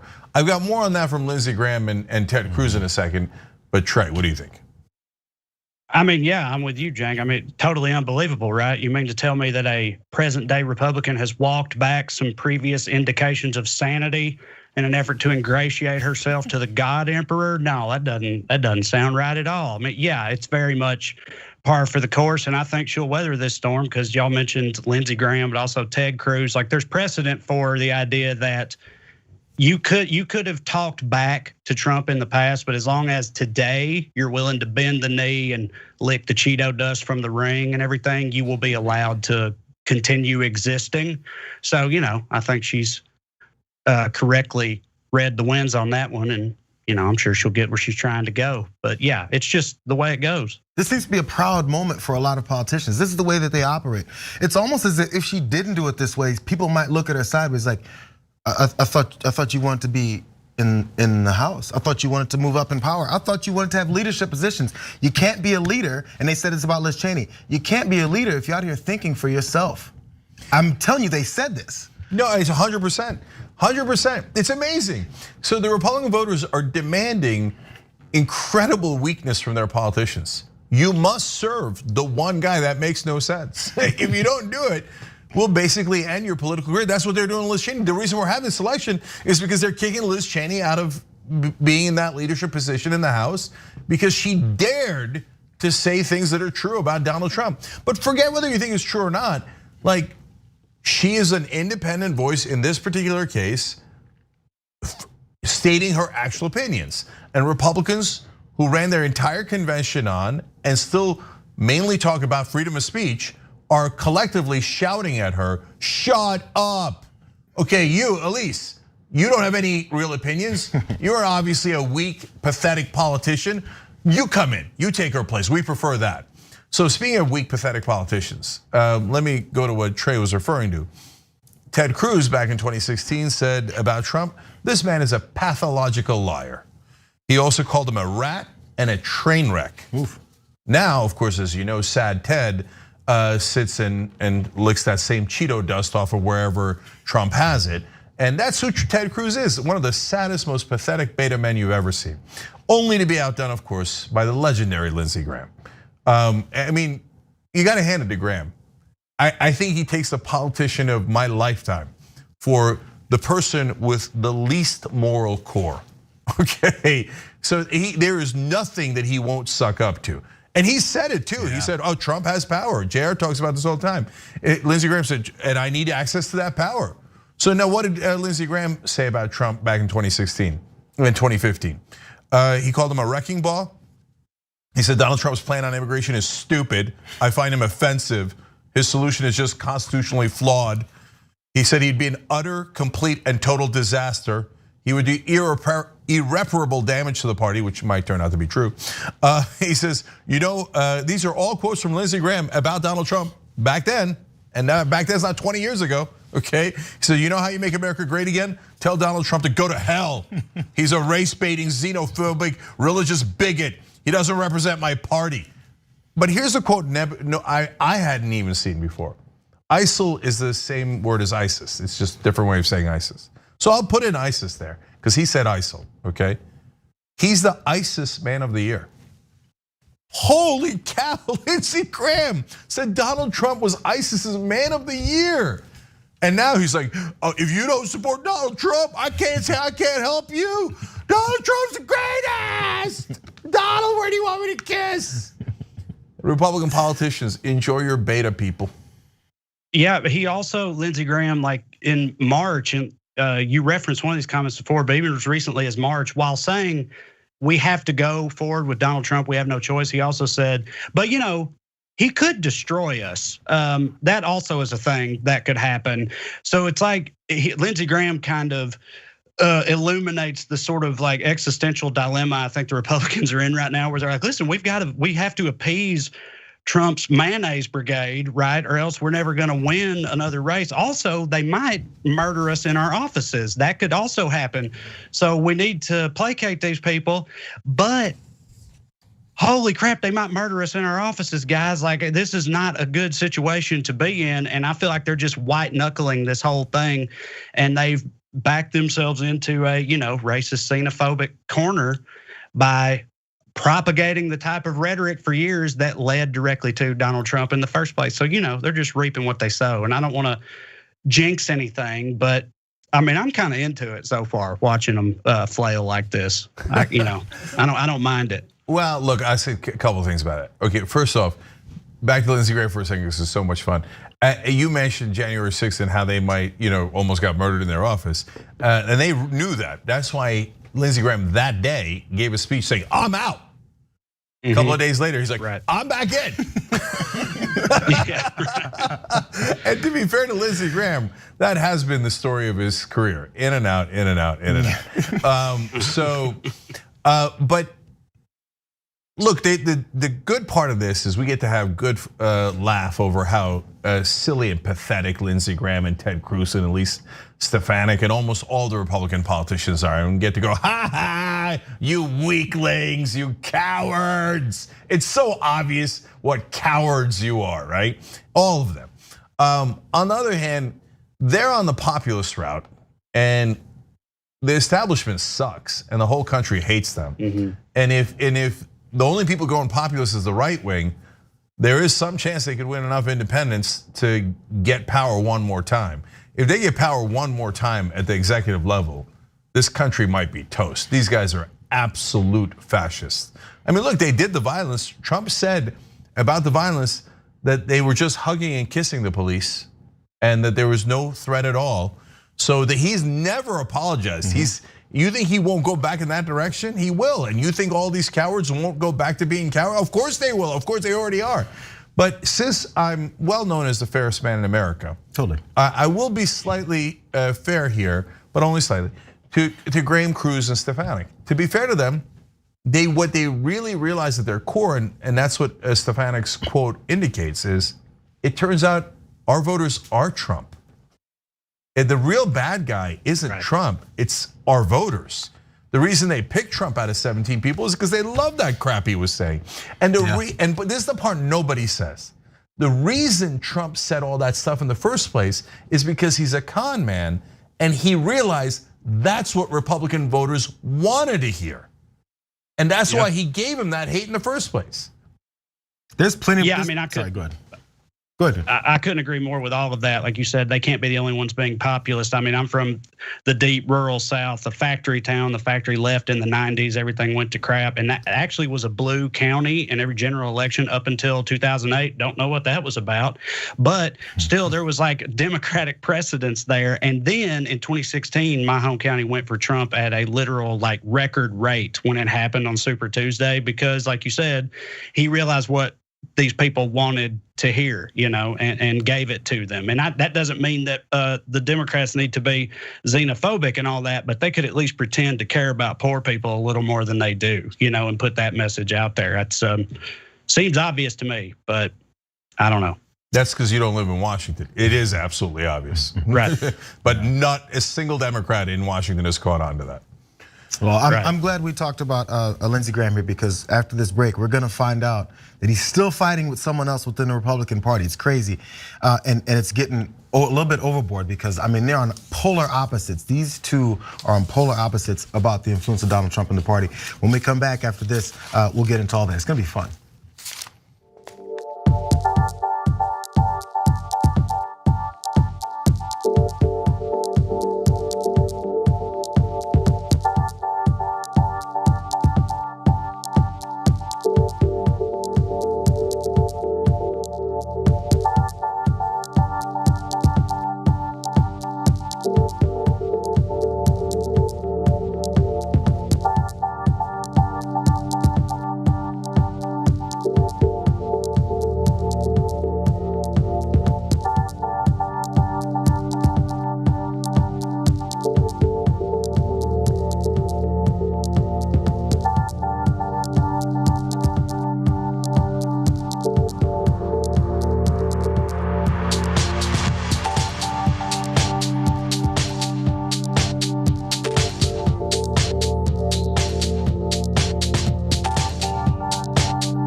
Back during the break here. First programming notes. Dr. Rashad Ritchie's Indisputable is going to be on Monday after the damage report.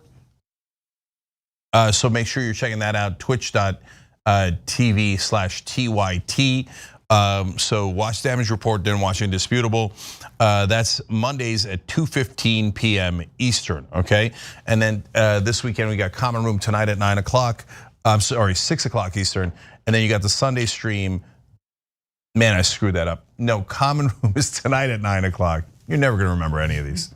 Just go to twitch.tv/TYT. Stay there the whole weekend. Watch all of it. Okay, Sunday streams at 6 o'clock. Anna's joining me on Old School on Monday, so that's gonna be super fun. That hasn't happened in a while.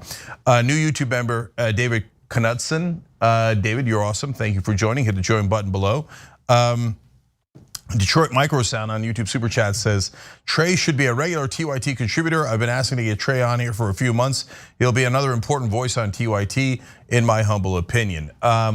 So asking, you shall receive. That we do the show with the members and with folks on Super Chat, etc. So here's Trey. So that's awesome. Speaking of nice things about folks, I'm going to go back to Twitch. Aardvark 2020 writes in, JR is a king. Okay, I like that. I mean, I've just been trying for years to let you guys know that. But I mean, I'm finally someone's picking up on this. I mean, look, there's nothing you can do about it. You are what you are, okay? If the guy's a king, he's a king. I mean, Cenk's Twitter is Cenk Uygur. I mean, you can tweet him that anytime you want.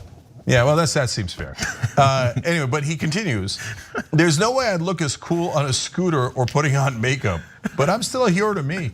I like that you're a hero to you. I love that comment in 18 different ways. Okay. And Angela Rock says, 5 months of Bezos Bucks for the best news program around. My son and I got our second dose of the Pfizer vaccine last Sunday and had no side effects. Happy to do my part to be part of the solution. That's great to hear. Thank you, by the way, to Lumi Roo for the raid. We have been raided. That's a good thing on Twitch. I figured that out. D. Christensen, thank you for being with us for 6 months through Amazon Prime. If you have Amazon Prime, it's free for you guys. We get the revenue. TYT.com/prime to figure out how to sign up. Helps us a lot. Damien the Fiend wrote in, hey, following you guys since 2009. You've been keeping me sane throughout all this time. Well, you too, brother. We keep each other sane and we do this program together. Daisy Dragon gifted 5 subs. Crazy Hawaiian in PA. Melissa Defender Dragon and Depressed Progressive are all awesome. Thank you. We'll be back.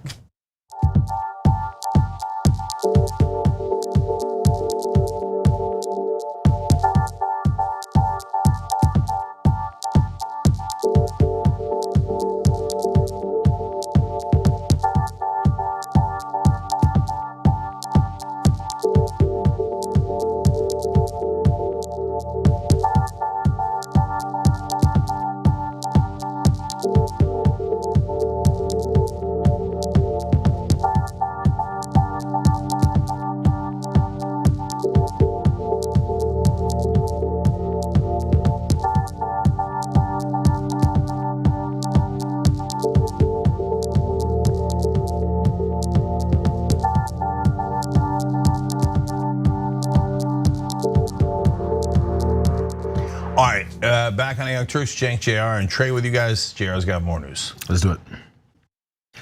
Democratic Congresswoman Sheila Jackson Lee has had newfound respect for Republicans like sorry about that. New Republicans like Mitt Romney, Liz Cheney, and also former President George W. Bush. So she wrote an op-ed about her newfound respect because of the things that have been happening within the Republican Party and some of their pushbacks. Let's go to her opinion piece in CNN.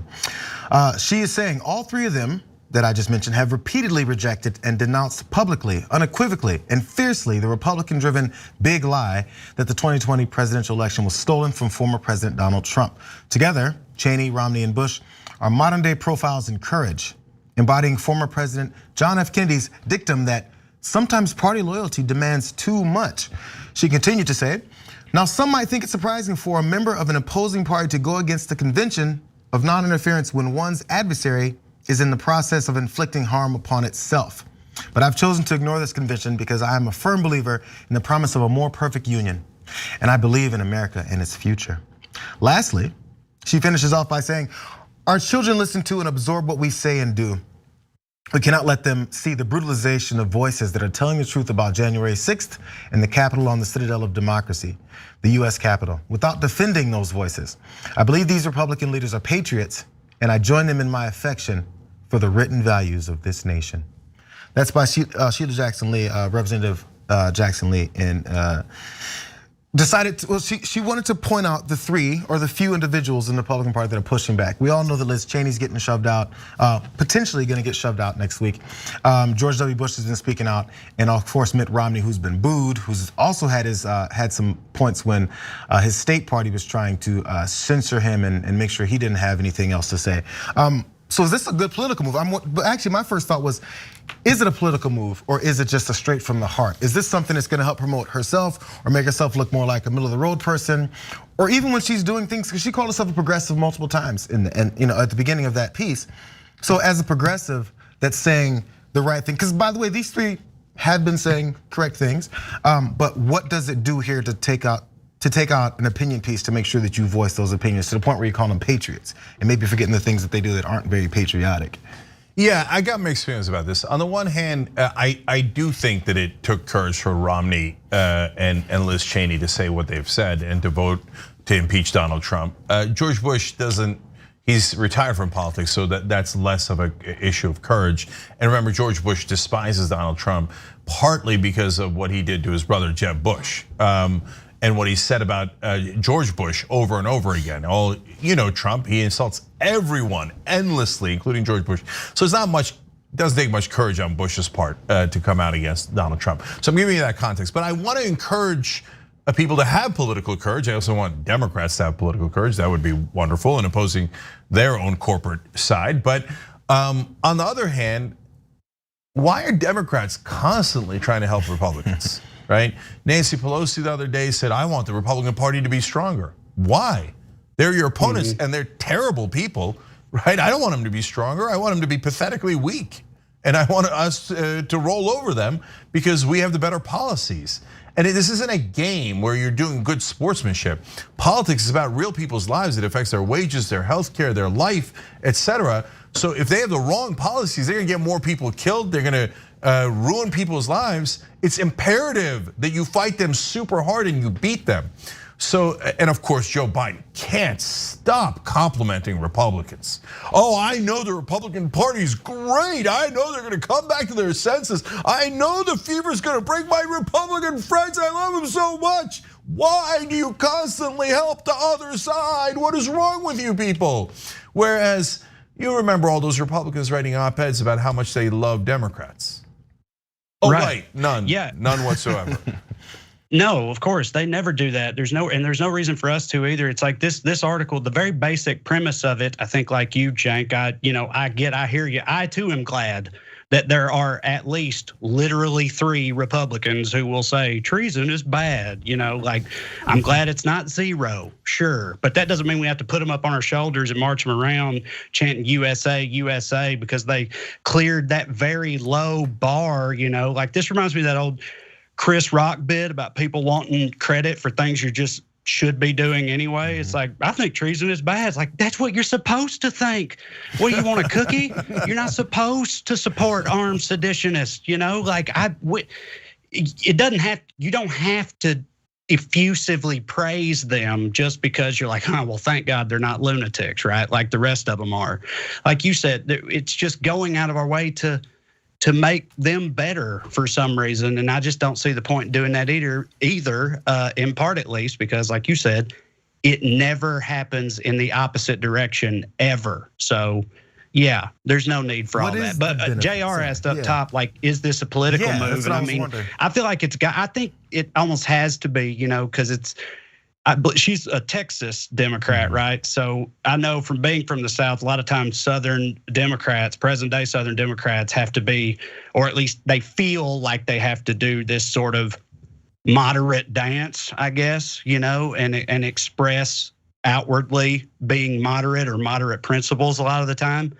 And I feel like that's probably what. It's no coincidence that George W. Bush is one of the headliners for her. I don't think her being in Texas. You know what I mean? So, like everything all of these people do, it's definitely political. Is it like is it a purple district? Does she need? Did she barely win last time? I apologize for not knowing the the electoral history of Sheila Jackson Lee and her and reason why maybe she needs to make sure because we talk about Joe Manchin all the time because he knows he's from West Virginia, he's thinking he has to appeal to Republicans in order to keep his seat. Right. I don't know if that's the same situation here. Yeah, so I unfortunately don't know all the electoral history of Sheila Jackson Lee either. But keep in mind, there could be. I mean, the first thing I thought when I started reading the op-ed is, wait, is she in political trouble? Is that district closer than I realized? But then I also remembered redistricting is coming. And Texas is going to pick up a couple of seats, but that just means that the districts then get redrawn. And so it's possible that she could be redrawn into a different type of district. And so she could be on the lookout for that. But it also could be none of that. It could be that the Democrats have Stockholm syndrome, that they've been beat up so badly by the Republicans for the last 4 decades that they're just constantly begging their captors to be, and to not only to be nice to them, but they've bought into what Trey was talking about. Clearing the lowest bar means they're godlike. Like, a Republican said you shouldn't lie brazenly all the time and shouldn't hate America and shouldn't try to hate everybody else that doesn't look like you. Wait, that's amazing. I told you our captors were amazing. I knew there was a reason why we all, as corporate Democrats, were kissing Republican ass. Now, but Sheila Jackson Lee is a little different, right? I don't know that it's fair to call her a corporate Democrat. And so that one's a really complicated situation. And so it is very hard for us to divine why she wrote it. So let me just address finally the way I would have written it, okay? And so if I wanted to make the same point, and I'm tempted to make the same point, and I've made a shorter version of it on Twitter for Liz Cheney, you've got to give the other side. So you're writing an op-ed and you could say, hey, listen, Mitt Romney is a corporatist through and through, and there isn't a single corporate proposal that he hasn't fallen in love with in his entire political career, but kudos to him on this, right? You could say George W. Bush, his presidency was arguably worse than Trump's, got hundreds of thousands of innocent civilians killed in a war I voted against, right? And we were right and George Bush was wrong, and George Bush handled Katrina terribly, and he crashed the economy just like Trump did, and he was awful in every way, but I appreciate his courage in this instance, and we always welcome that. And finally on the Cheneys, you could say, well, look, you could argue that the Cheneys invented lying in modern day politics, certainly in our generation. WMD, anyone?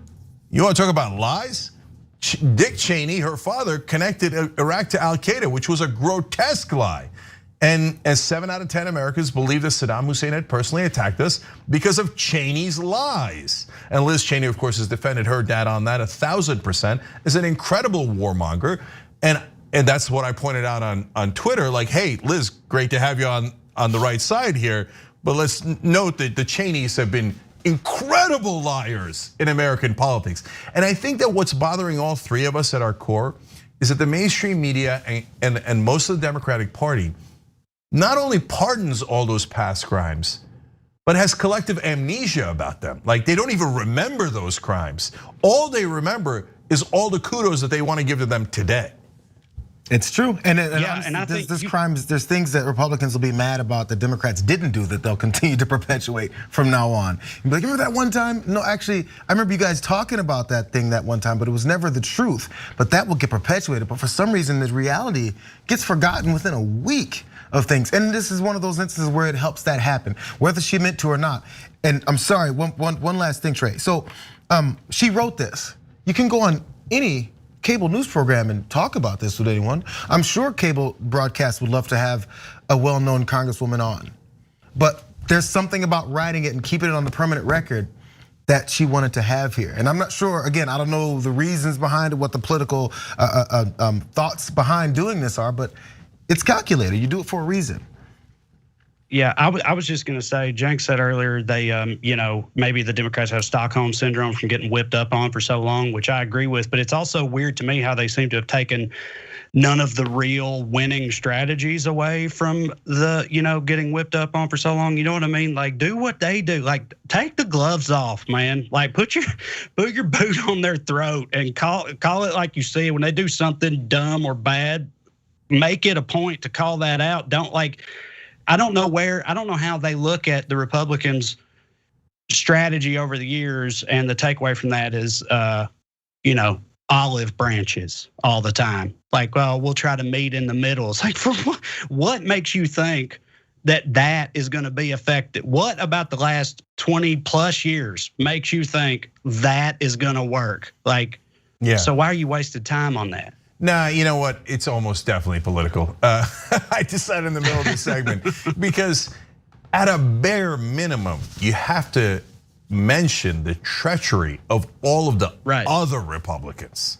At a bare, even if you're not going to go into the past on Cheney and Bush, et cetera, you got to say, now remember, this is in contrast to how craven and cowardly and awful and despicable the rest of the Republican Party has been. But she didn't really do that. It was just a big bouquet of flowers to the Republican Party, and that's at a minimum the wrong political strategy, and it's deeply frustrating to those of us that actually would like to fight the Republican Party because they are actually awful and despicable. All right, we got to take a quick break here. When we come back, one of the top bankers in the country tells us what he will accept if. And what his demands are if there's going to be any increase in taxes for the rich. Oh, I can't wait to see. All right, we'll be right back.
All right, back in the Young Turks.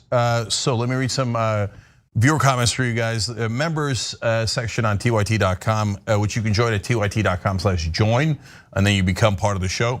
The Screamo Dragon wrote in, why do Democrats go out of their way to praise these people? If they wind up joining the Democratic Party, it just moves the Overton window further right.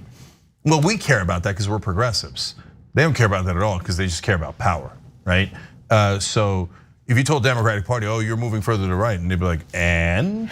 I mean, look at MSNBC. Half the hosts are former Republicans. I mean, Nicole Wallace is beloved in Washington now.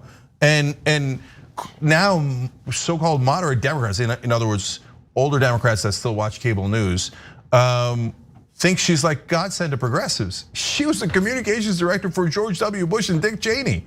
She helped to start those awful, awful wars and every horrific thing that the Bush people did. Now she's a celebrated host on MSNBC, which in the Washington world is the liberal channel. It's the progressive channel. Joe Scarborough. It goes on. They brought in Hugh Hewitt. Michael Steele, all of the Lincoln Project guys. It goes on and on. They brought Greta Van Susteren from Fox News. You remember that for briefly? I forgot about that. So anyway, Jess B. Anti-Racist says, if Dems find some courage and fight back, became the winning party and took over DC, Lindsey Graham would become a Democrat. Oh, totally, Jess, you're 100% right.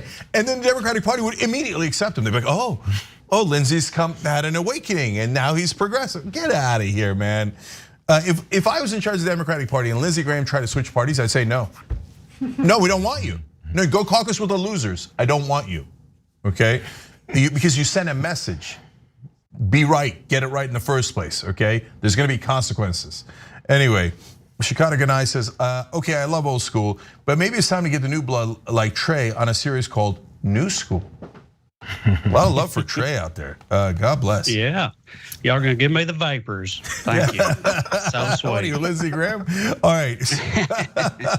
Gregory the Great wrote in, this is in reference to the story about Fox News, Foxitis, etc. Basically, I've effectively cut myself off from a side of my family because they watch so much Fox News.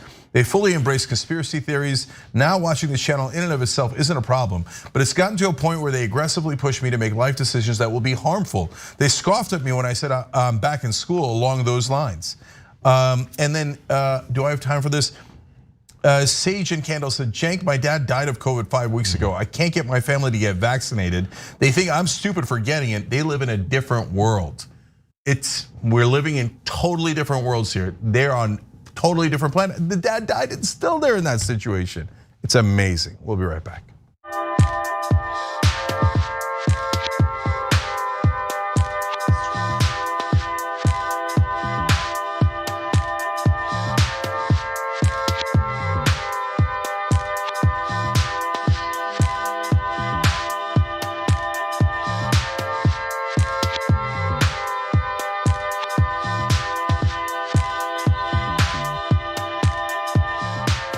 All right, back on TYT, Cenk, JR, and Trey with you guys. Trey's gonna stay with us for the bonus episode. Members get the bonus episode. In that one, we're gonna talk about how Missouri has decided to celebrate Rush Limbaugh. But it'll be fun. All right, JR, what's next? We're just throwing money. It doesn't work. And we already waste tremendous sums of money. So, and I think we owe that to the American public, to tell the American public, if you're gonna give me your money, I'm going to be a good steward of it, and here's what I'm going to accomplish. I'm going to report back to you. That is JP Morgan Chase's CEO, Jamie Dimon. He's speaking at the Investment Company Institute's general membership meeting, and he was making the case for just a little bit of more accountability when it comes to the billions of dollars of tax money that is given to certain entities to do something with. Here's the twist. From what you just heard, he is not talking about corporations and the military and how they have to have some kind of accountability for the tons of money that is funneled their way. He's talking about infrastructure packages and social programs having to do those things. Let's hear from more what he had to say first before we get into more. Again, our government doesn't do a great job at certain things, and they should be very clear about what they want to accomplish. So I've said, we all know Republicans want infrastructure too. I think it should be a bipartisan bill, but I think at each piece, and every piece to say on highways, how many miles are you going to build? How much is it going to cost? When's it going to get done? Who's responsible? On education, not just free community colleges, because we work with a lot of community colleges in the United States. How many kids are going to graduate? How many kids are going to have a job at $65,000 a year? So I worry about not just the bill, but we're just throwing money. It doesn't work. We're just throwing money around. It just doesn't work. It's crazy how a CEO of a large corporation is concerned about us throwing money around, and then it doesn't work. Like trickle down, like job numbers, like livable wages, all those things that have been working fabulously with the money we've thrown around. Now, one other part of this before we open up the discussion, I want to quote one more part of what he did say in this same presentation with this business group. I got an email from someone today saying government is good at doing bad things, but it's really bad at doing good things. So government, I think, is when they pass these bills and stuff, they should have accountability, responsibility, expected outcomes, and then measure it and tell us about it. And they should be doing that everywhere. Every department should be doing a report, what we do with your money. Now, by the way, he's right. I'm totally fine with government and the government entities telling us what they're doing with our money, laying it out, letting us know what time this project's supposed to be done, what type of workers are on it, and how much money is going to each one, because that's our money. He's not lying, but the problem is when those types of requirements are even suggested for people like him. Oh, just give it to us. I mean, we're the smartest, we're the richest, we're the successful people. You got to listen to what we say. Give us the money, trust us. It has been said so many times by politicians that have been bought out by him because the money goes to them and funneled back in larger numbers towards these corporations and rich folks. And they say, well, trust us. all your wages are gonna rise when we rise. Oh yeah, yeah. That's the way it's always been in this country, right? That's why everyone's doing great. Homelessness isn't a problem, healthcare isn't a problem, housing isn't a problem. Nothing is a problem in this country just because we give all the money to them and let it funnel back to us. So I agree 100% with JR, but let me give you more details. So the first on the Jamie Dimon's point is not incorrect if you were actually not hypocritical about it. So in California, for example, we've given $13 billion to the homelessness problem. When our governor, Gavin Newsom, was asked, okay, where's the money? In fact, they passed a bill saying, tell us where the money is. He vetoed it. And he said, no, I don't care. I'm not gonna tell you. Ha ha. Well, where did it go? Are there homes? Are there not homes? What the hell did you do with it, right? And of course, he's a corporate Democrat, and you know what he did? He funneled it to his donors. That's what I'm led to assume, because you won't tell us where the goddamn money is. So now, but to JR's bigger point, wait a minute. Jamie Dimon, the head of a bank, is gonna talk to us about accountability. Okay, but when we bailed you out in 2008, the American people, that's what we said. We said the bankers got to tell us where's the money going, how are they going to revive their banks, how are they going to pay the American people back, with what interest, how much of your company do we get as equity, because we are the investors in your company. You want to talk business, Jamie? We can talk business, because normally an investor takes a percentage of your company. What percentage of JP Morgan Chase do the American people own? Oh, none. Why? Because you legally bribed all the politicians to just give you blank checks. And over again, it wasn't just back in 2008. When this crash happened in coronavirus, what they do? They wrote another $4 trillion blank check to giant corporations. They did it through the American government and the Treasury, but they also did it through the Federal Reserve. They just print trillions of dollars and give it to Jamie Dimon.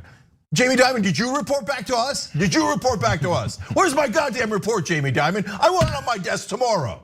The arrogance of people like Jamie Dimon. And you know what? This guy, oh my God, in New York and DC, they love him. The Democrats love him. They're like, oh, he's such a big banker. Oh, Mr. Banker, Jamie Dimon, you're so smart and great. Here's another $1 trillion. No, you want to talk about accountability? Let's talk about accountability. And by the way, we gave you $2 trillion in tax cuts for the rich under Trump. We gave you $4 trillion in tax cuts for the rich under Bush. Where's the goddamn money, Jamie? What'd you do with it? Did you create $65,000 a year jobs? How many did you create? How many jobs did you create? Now, we said that about the Trump tax cuts. We told you they weren't gonna create jobs. A lot of loose talk on CNBC at the time. Oh, we're gonna take the money and we're gonna create jobs. That giant corporate tax cut, bringing down the tax rate from 35 to 21%. Well, we did research on it. We showed it to you here. We showed it on TYT Investigates. They didn't create any goddamn jobs. What they did was stock buybacks, and they made themselves richer. You want to talk about accountability? The problem is there is no media in this country. Mainstream media is so terrible. When they see Jamie Dimon and he's rich, they melt. Oh, Jamie Dimon, tell us what. We'll write it down. We'll write down word for word. We'll never challenge you, Jamie Dimon. And same thing with the Democrats, the same thing with the Republicans. The powerful in this country make me sick. Trey. All right, well, first of all, preach. I don't know how much I can add to that beautiful tirade about the hypocrisy of all this. I agree with everything you said, but I do have a brief personal anecdote that relates to this. When I first started in comedy a little over 10 years ago, my day job was actually working for the US Department of Energy, and I was hired as part of the American Reinvestment and Recovery Act program, the Obama era stimulus package. And in my experience with that, I was specifically working on renewable energy grant programs for American cities and counties, right? And in my experience, there were plenty of specifics and plenty of metrics that related to how that money was spent and the goals of it. Like, I just don't know that I buy this billionaire's premise that apparently the Biden administration's plan is to send people to broke down bridges with buckets of cash and tell them to throw it in the air and be like, somebody make this bridge good, and then just get back in the helicopter and fly off, or whatever he's implying. Like, I'm not even willing to give him the very basic element of the premise in addition to all of the things that you said as well. So yeah, I just dislike every single thing about this, I guess is all I'm trying to say. Look, I'll give one more example of accountability. Right now we're talking about, hey, the drug companies, are they gonna give the vaccine to developing countries? Well, we could have made that deal when we gave them the giant subsidies for the vaccine in the first place. But the government never asked for that accountability because they're not the boss. Their corporate donors are the boss. And that's who runs this country, corporate machines. All right, for the members, we got an awesome bonus episode right now. We'll see you there.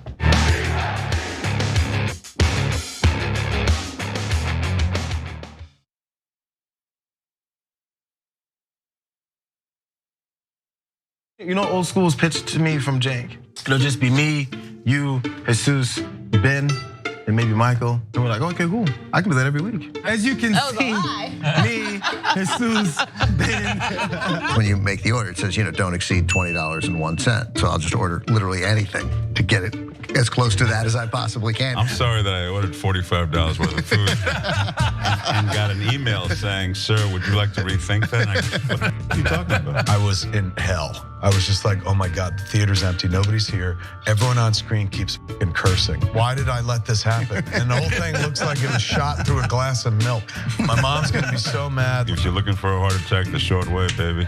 Wrong. I did put mayonnaise on it. I'm the most in shape, overweight person you'll find. That's right. He was like, why didn't you answer my call? I called you 39 times. Yuck. But what makes you stop right before 40? What makes you say, nah, man, I ain't doing that no more.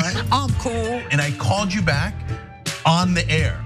And I was like, okay, Kevin Smith, big shot. What the you said you'd come on and you didn't come on. I'm sure I took that very well. Yeah, you did. You called me back the next day and said, I thought it was 7 a.m. And there's now deep fake porn. I don't know if you guys have heard of this. Heard of it? I just had some in the car. I'll tell you who I'm not f***ing, Ben Mankiewicz. Have you guys ever felt that? Not ever. And now it's just the three of us. This is the intimate hour. By the way, the last half hour of this, we're not even rolling. Fair enough. Hey, man. Kingsley. See, I watch movies. I'm done with both of you.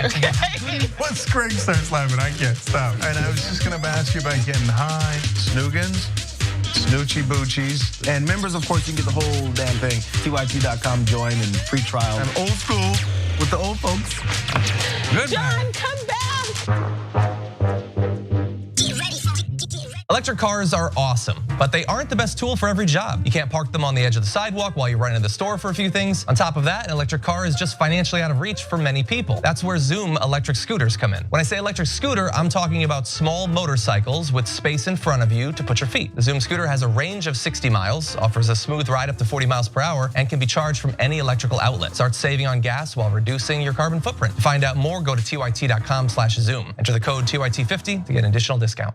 I'm Brett. I would like to refer to this segment as the Do I Still Have This Talent show. So I want to see if I can play harmonica without my hands.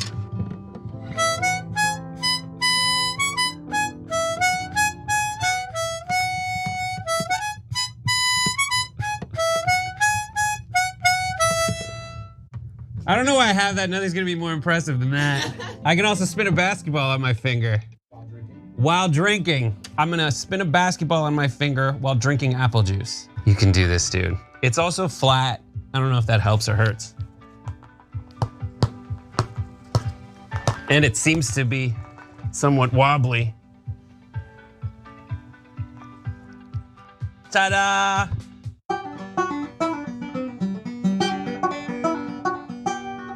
Nope, I don't know how to do this one. This one's a fail.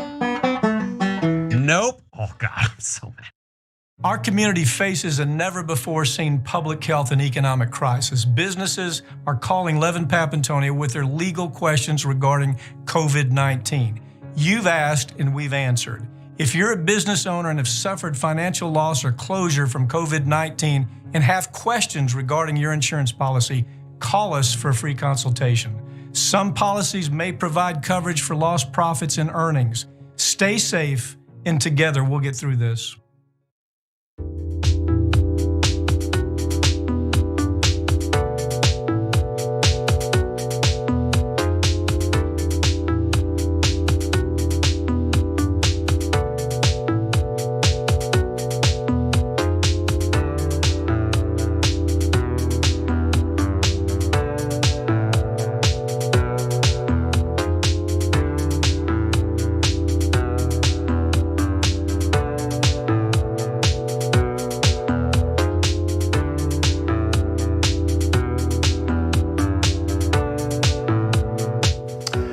All right, back on the Young Turks bonus episode, Cenk, JR, and Trey with you guys. All right, we're gonna do a story in Rush, and then we'll goof around. Well, we'll goof around in the middle of the Rush story too. All right, Jerry. I was gonna say I wasn't gonna be able to promise not goofing around doing the Rush story. Yeah.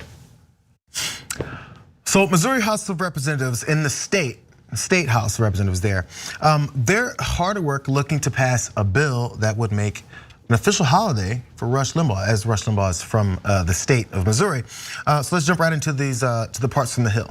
The state's GOP-led House voted to add a provision for the holiday to an existing bill that would recognize the first full week in September of each year as, quote, the Foxtrotter Week in Missouri. The bill will be sent to the state Senate for further approval. So supporters of this bill, they lauded Limbaugh, this is what they love about him to make sure they have it, as a conservative icon and praised his ability to speak boldly. He speaks very boldly, or spoke very boldly. Rush demonstrated courage to speak boldly and encouraged his listeners and viewers to reach for their dreams and to push onward beyond the naysayers and discouragers that we all encounter in life. Is that what he was known for? Apparently that's what they want people to think he was known for.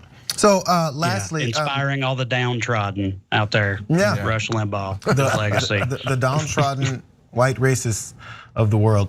Yeah. So also, by the way, this isn't the first time this bill was introduced. They've been trying this for multiple times. So Republican State Senator Holly Render proposed a similar bill last month that called for Missourians to celebrate Limbaugh by, quote, participating in appropriate events and activities to remember the life of the famous Missourian and groundbreaking radio host. So, okay, so I'm looking for the ongoing positive nature of this. So so we have holidays that honor people. MLK Day comes to mind, and the reason we would do that is because you want to remind people of the struggles that certain folks in this country went through, and he's one of the biggest names surrounding it. So let's attach it to his name. He was one of the civil rights leaders that we can harken back to a time when America was made better because we actually progressed and moved forward and allowed human beings in America to be considered human beings in America. And we're still not fully there yet, let's keep it real. But at least every January, we have a chance to think about it, harken back to it, and see what we've done better. And maybe continue to do better. I'm not sure what we're gonna remember about Rush Limbaugh, or what kind of inspirational things he's gonna tell us as a nation to do later to go to some direction. Maybe it'll be about how black people are primitive human beings. Maybe it's about how black people should shut the F up and take bones out of their noses. Maybe it's about how women shouldn't be having sex because they're just whores. Maybe if they take a birth control pills, or maybe they decide to choose what to do with their bodies, we should call them prostitutes. Maybe those types of things that are inspirational that Rush Limbaugh told us, we can go forward with the nation and make sure that we have a country full of people that talk like Rush Limbaugh. Is that what we're trying to do in Missouri? I don't know, but I'm glad I'm not going back there anytime soon. I grew up there. The one thing I know, I don't want to disparage Missouri, so I'm gonna stop there. Moving on. Okay, well, no, you don't want to do that because it's eventually they might name a day after you, right? So I don't want to discourage them from naming days after talk show hosts. I'm not saying anything, I'm just saying, right? But I'm not sure they picked the right one here. So, look, guys, what are our days named after? As Jared was alluding to, is MLK Day. Why? Because he helped to get rights, American rights, to Americans, right? In that case, it was to African Americans and other minorities. And those are the rights that they were owed, that they were part of our Constitution and what was supposed to be our principles. So he expanded the circle of liberty. Cesar Chavez, same thing. But you go back, Lincoln, same thing, expanding the circle of liberty and giving freedom to more people. George Washington, same thing, right? So the problem is, the way the conservatives think is progressives get all the holidays. It's not fair. Why can't we get a holiday for oppressing people, for wanting to constrict this circle of liberty and make sure the others don't get it? Well, why they get holidays for loving people and and delivering for people? Why can't we get holidays for hating people and trying to take away their rights? So now, if you think that's an exaggeration, oh, Jay, that's an exaggeration. How could you say that about beloved conservatives? They love freedom, right? And they love everybody. You guys are just being unfair. Really? Okay, so let's give you some of those quotes from Rush Limbaugh. One of the ones that Jay referred to was he called Sandra Fluck a slut and a prostitute because she was advocating in favor of including contraception in Obamacare. Every woman who takes contraception is a slut?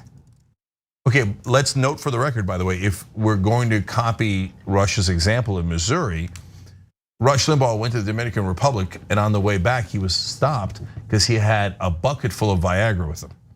And he had gone there with his other guy friends, and they openly talked about how they like the women down there. Okay, my guess is they didn't instantly find organic dates. Like, oh, I was on Dominican, apps, and it turns out they're really attracted to me.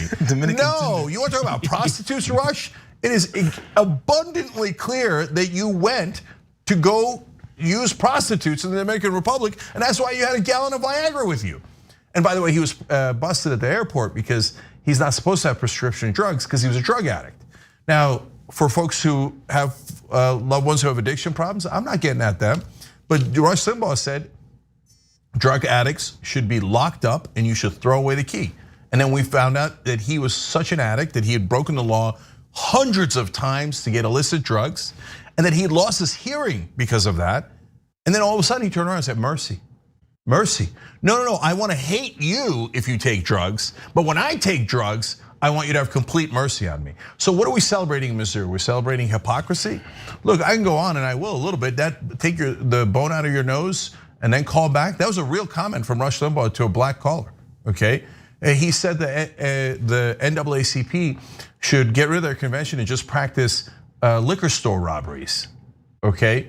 He said about the NBA, because he thought they were too black, I think it's time to get rid of this whole National Basketball Association. Call it the TBA, the Thug Basketball Association, and stop calling them teams, call them games. I'm sorry, gangs, okay? He said if any race of people should not have guilt about slavery, it's Caucasians. Which one should?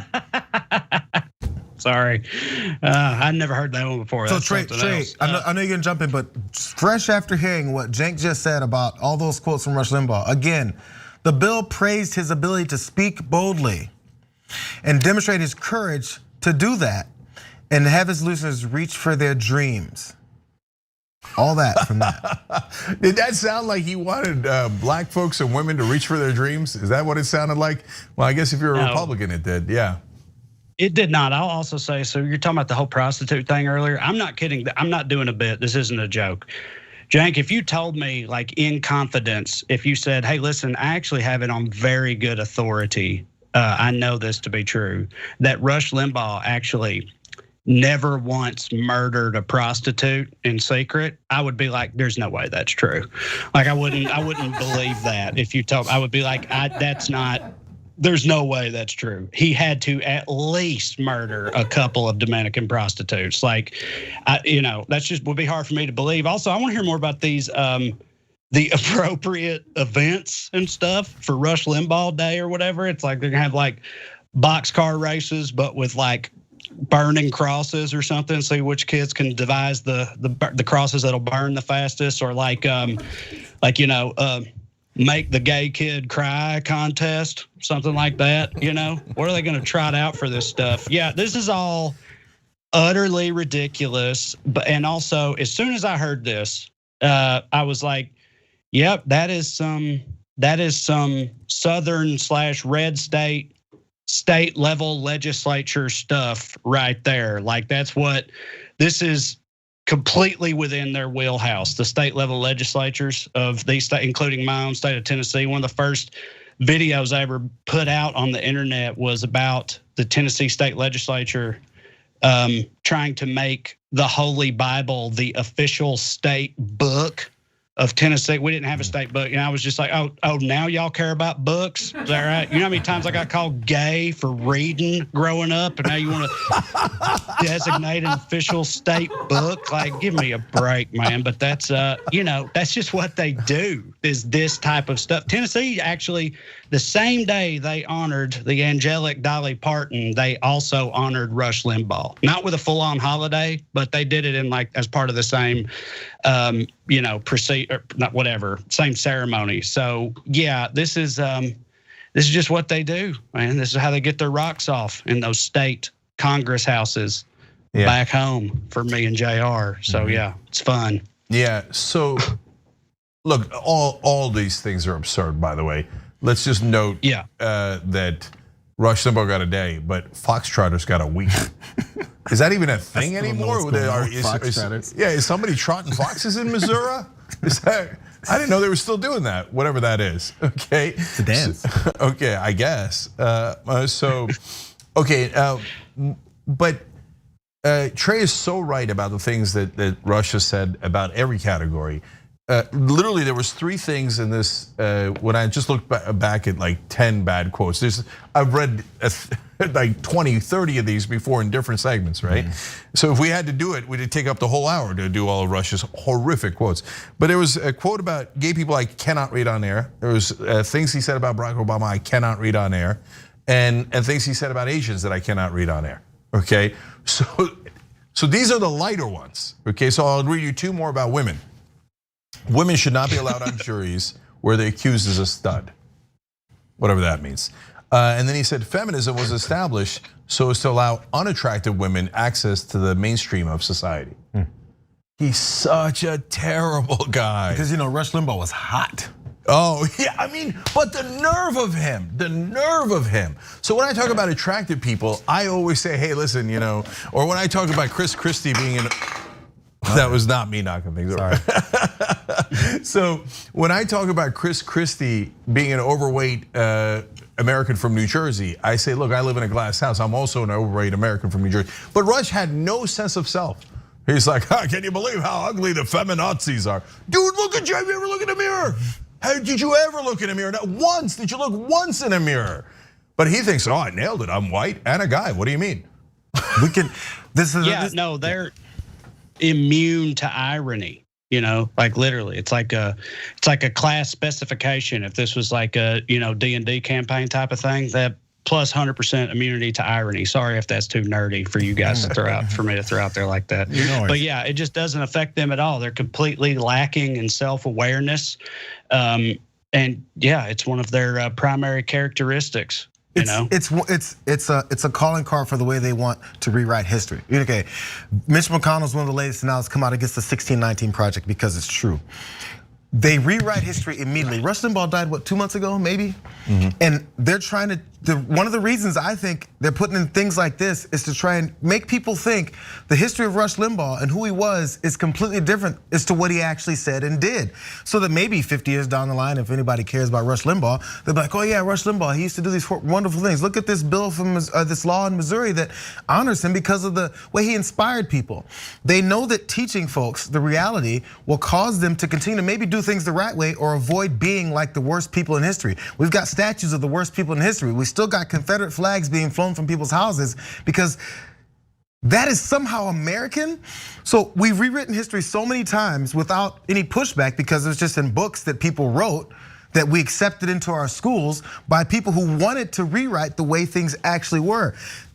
So when they're like, they're gonna brainwash our kids, it's because they don't want them to see the reality. They want to be the ones brainwashing. This is just another instance of it. It's really all it is. So if you teach people about the reality of Rush Limbaugh, people may not be like him again. But if you make sure that you whitewash it all, maybe we'll have another Rush Limbaugh and we'll continue to perpetuate these racist, hateful, misogynistic comments on into the future.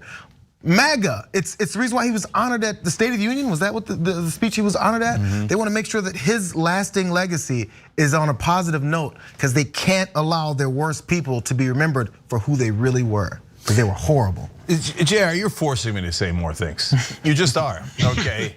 So you took the words out of my mouth. It's totally whitewashing history, exactly right. I mean, they'll say things like, the Confederates, we got to have their things up. Because remember, that's our lineage too, and they were patriots. No, they were the opposite of patriots. They literally attacked America. You can't get any less patriotic than declaring war on America. But hey, also got wrecked, by the way, lost very badly. So not really something to celebrate in any regard. Like college football is huge in the South, but you don't see any Alabama fans celebrating the 93 Sugar Bowl horrendous defeat at the hands of Michigan or whatever. Yankees come down there and really gave it to us. Here's a statue commemorating it. But for some reason, I never thought about it that way. It's different. Yeah, that's right. That would be hilarious if teams put up statues of their defeats. Yeah, So, right. like in Chicago, they take down a Michael Jordan statue. They put up a Bill Cartwright statue. Sorry, Bill Cartwright, random reference. Yeah. And he did actually win with Jordan at Yeah. that. But anyway, and then, I mean, look at all the whitewashing of history. After enslaving, whipping, raping, murdering, lynching black folks, they say blacks are the violent ones. Every time. Like that, oh, it's amazing. It's amazing how awful the rewriting of history is. And then ironically, when you want to take down Confederate soldiers or say maybe we shouldn't celebrate Rush Limbaugh, they'll say, hey, we got to know our history. Yeah, I'd like to know the real history, not the one you invented. At the same time, they also tell Black people in the South, they tell them to like get over it or move on from slavery. And they're like, won't you get over it and just go back to school at Robert E. Lee High School, where you've been for the past 3 years. Like, walk past these Confederate statues every day and get over it. So I mean, yeah, nothing about it makes any actual sense. But again, that's sort of their whole thing, man. No, you guys are killing it. I never thought of that either. Like, hey, get over slavery. I've been thinking all this stuff my whole life. Yeah. Can we take down the Robert E. Lee statue? Oh no, we can never get past that. We need to absorb that and think about that and make sure that it's part of our history. Wait, I thought we were supposed to get over things. All right. Anyways, last couple of fun thoughts. You mentioned that wild speculation about Rush Limbaugh that we, of course, don't know if it actually happened. But I used to kid around and say about Keith Abloh, who was on Fox News' medical A-team. The A-team. What they used to call. I said, that dude looks like he's got somebody tied up in a basement. And it turned out, a couple of years later, Keith Abloh charged with tying up women in his apartment. Yeah, no, Cenk, I'll be the first to always make sure that your predictions are not promoted. But it was too on the nose. When you said it, I was like, what a random accusation. How did you know something like that? Shut up. That dude looked like he has people tied I don't up. know what that guy looks like. And he did. Okay, so well, it's just, like Lindsey Graham we were talking about earlier. You know what I mean? Like, I think we could all make some guesses on what skeletons he's got in his closet. They're boy skeletons. But anyway. Sorry. Technically, we don't know that. I'm on the record. You shouldn't have any skeletons in your house, okay? Unless you're like a kooky science professor who works from home or something. No skeletons. But I'm saying Lindsey Graham's skeletons would be some particularly gnarly ones, I feel like. And you just know it. That's why I was saying about Rush Limbaugh, too. Like, it would be the least surprising thing on earth to actually get some stuff like that confirmed about Lindsey Graham. Everybody'd be like, yeah, that's what everyone has thought for his entire career. Okay, super last thing. Strom Thurmond, one of the most racist people in this country, ran as the president on the segregationist ticket from South Carolina. By the way, the same guy that Joe Biden's praised. Let's keep it real. Anyways, Strom Thurmond obviously hated black people, thought that black and white people shouldn't mix. He dies, we find out he had a black daughter. Okay. Yep. And so now I tie that to Rush Limbaugh because all these things about thugs and take the bone out of your nose and all black people do is robberies and all this stuff and the women are terrible. And what does Rush do? He goes to the Dominican Republic to be with women of color. Okay, so understand who they really are. Okay, so now we got about 7 minutes. Trey, tell us about your life.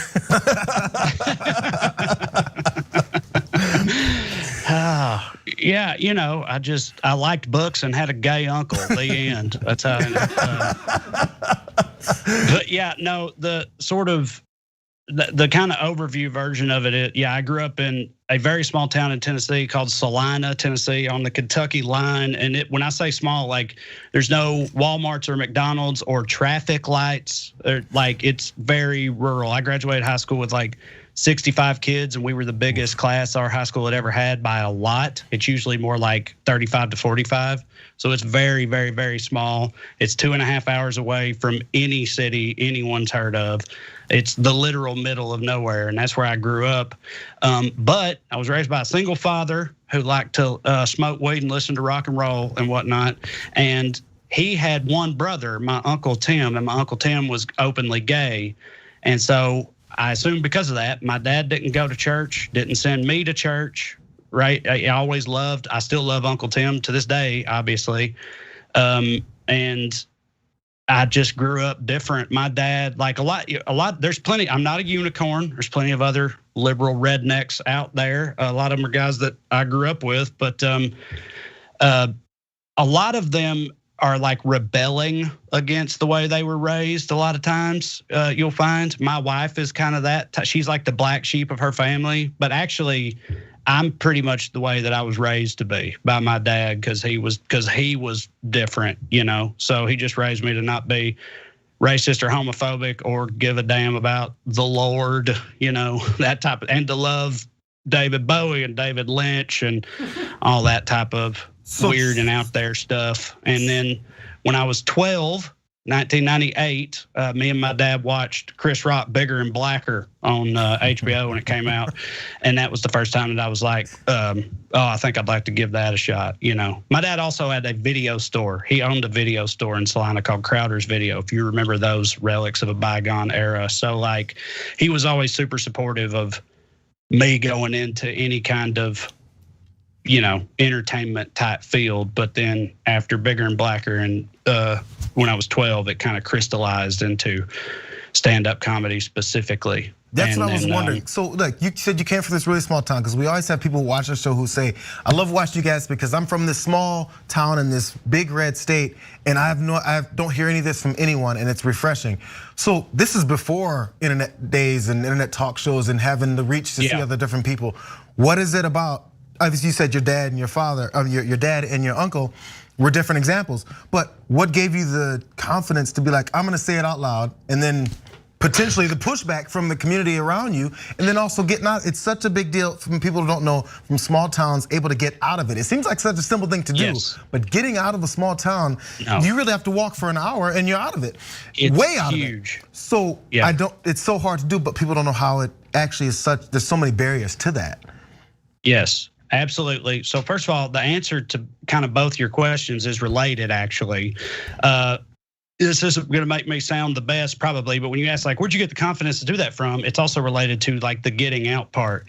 I always, literally as long as I can remember, for whatever reason, I was really, really good at school. Always made straight A's. I was always the smart kid in my class. And again, I got called gay for that and everything. But not always. They also wanted to cheat off my math homework. So, you know, sometimes they were cool. You know how that go. But I was like the smart kid. I always made straight A's. Always had really good test scores and stuff. And so, I was always told, like, you know, by guidance counselors and teachers and stuff, like, hey, you've got a golden ticket here. You can get out, right? Like you were saying, JR. It's like you can get out, and it's like, so and they would like, you could be a doctor, you could be a lawyer, you know, whatever. And what do you think? And I was like, I'm thinking about being a comedian. And would be like, what? No, not that. That's like, you're gonna waste all this, you know, don't do that. But so I was always like, literally as long as I can remember, it was a, you are going to get out thing with me. And then also, as far as like the confidence to be outwardly different, and this is the part that's gonna make me not sound great, like, at the time I left my hometown at 18, I literally, at that time, I thought I was Goodwill Hunting. Like, I thought I was brilliant, right? Because after years of being the smart kid and being told that. And so when it came to like religious or political arguments with people I went to school with, in my head, I was like, well, I'm infinitely smarter than all of you. So that's awesome. Yes, I think different things, but that makes sense. Of course I would. I'm much smarter than you. So that's why I understand things and you don't, because you're stupid, right? And like, so that's sort of where that came from for me. But I've since found out, because all the time people come to my shows and they'll be like, they literally say like, I'm a closeted liberal because they're from a really small town, or they're like, or I'm from a really small town and I'm the only liberal there. And I'm always like, I promise you, you're not. But all of y'all feel the exact same way, which is you've got to hide it from everybody all the time. So if none of you ever say anything about it, then of course you're not going to know that the other ones exist, right? So yeah, it's this weird dynamic. But basically, I just was very confident in my superiority, intellectually speaking, to everybody else, and that gave me the confidence to be outwardly agnostic and liberal and that type of stuff. I'd be like, no, let me explain it to you guys because you don't understand, right? And I know now that that's not. There's plenty of smart people that are super conservative and plenty very stupid liberals too. So it goes, it doesn't necessarily track that way, but that's sort of how it broke down for me. Yeah. Look, we're trying to keep Jimmy Dore out of the show, but I hear you on folks on the left. Okay, anyways, so look, I had 1,000 things to say. I don't know why I threw that one in. It just felt good. Okay. Well, to be fair, Dave Rubin has been stupid on both sides. Okay. Anyways, look, in 1 minute I'll say all this stuff. You had kind of in a sense the opposite experience that I had because I was confident in some ways and very insecure in other ways. And I remember I was the only kid in elementary school who was in talented and gifted program for math and reading. And I remember Mr. Herbert telling me, I was just telling my wife this, that's why it popped in my head when you said it. I remember Mr. Herbert saying before, he's like, Jake, I don't think you're getting it, you're special, right? And he was right. I didn't get it. I was like, I don't know what you're talking about. No, I'm a knucklehead, right? So in a sense, I wish I had your confidence back then. Although if I combine that with the other confidence I had, it might have been a bit much. So anyways, but brainwashing is real. You didn't go to church where everybody got brainwashed. And now you believe these things, right? We talked about Foxitis earlier in the program. You watch Fox, you wind up believing the things Fox says. It's amazing how open to influence humans are. But and it's funny you said that you got good grades and you were smart because the minute you start talking about your dad, I figured out your dad. Like you're like, oh, he had a gay brother and he was this and he had a video star. I was like, no, your dad just sounds smart. That's it. Okay, here I solved the mystery. Okay. Yeah. And video stores, you remember those? Of course, that's where I got my porn. Yeah, back in the day. We had a porn room. Oh yeah, of course. Had to. That was the moneymaker, baby. Of course. I remember messing around with Blockbuster back then, right? I go in, I'm like, guys, where's the porn section, right? Yeah. And they're like, we don't do that here at Blockbuster. Like, well, Crowder's Video, Jank, we had you covered. Crowder's Video. From the name of the store, you're like, well, it's called Blockbuster. I mean, I'm just wondering. Oh, JR's here all week. All right, and then finally, I joke around about the South all the time, and I do that spitting thing. We even have it on the soundboard. Okay, the soundboard's back, right? So I hop, right? Yeah. But I didn't know there was a Saliva, Tennessee. Salina, but it might as well be Salina. Dip Spit, Tennessee, that's where I'm from, yeah. Chaw, Tobacco Chaw, Tennessee, where I grew up. All right, Trey, you're awesome, brother. Thank you guys, thanks for having me back, man. It's always a great time, I appreciate it. Yeah, everybody check out Trey on YouTube and everywhere else that he's on. Yeah. And thank you, JR. All right, have a great weekend, everybody. We'll see you Monday.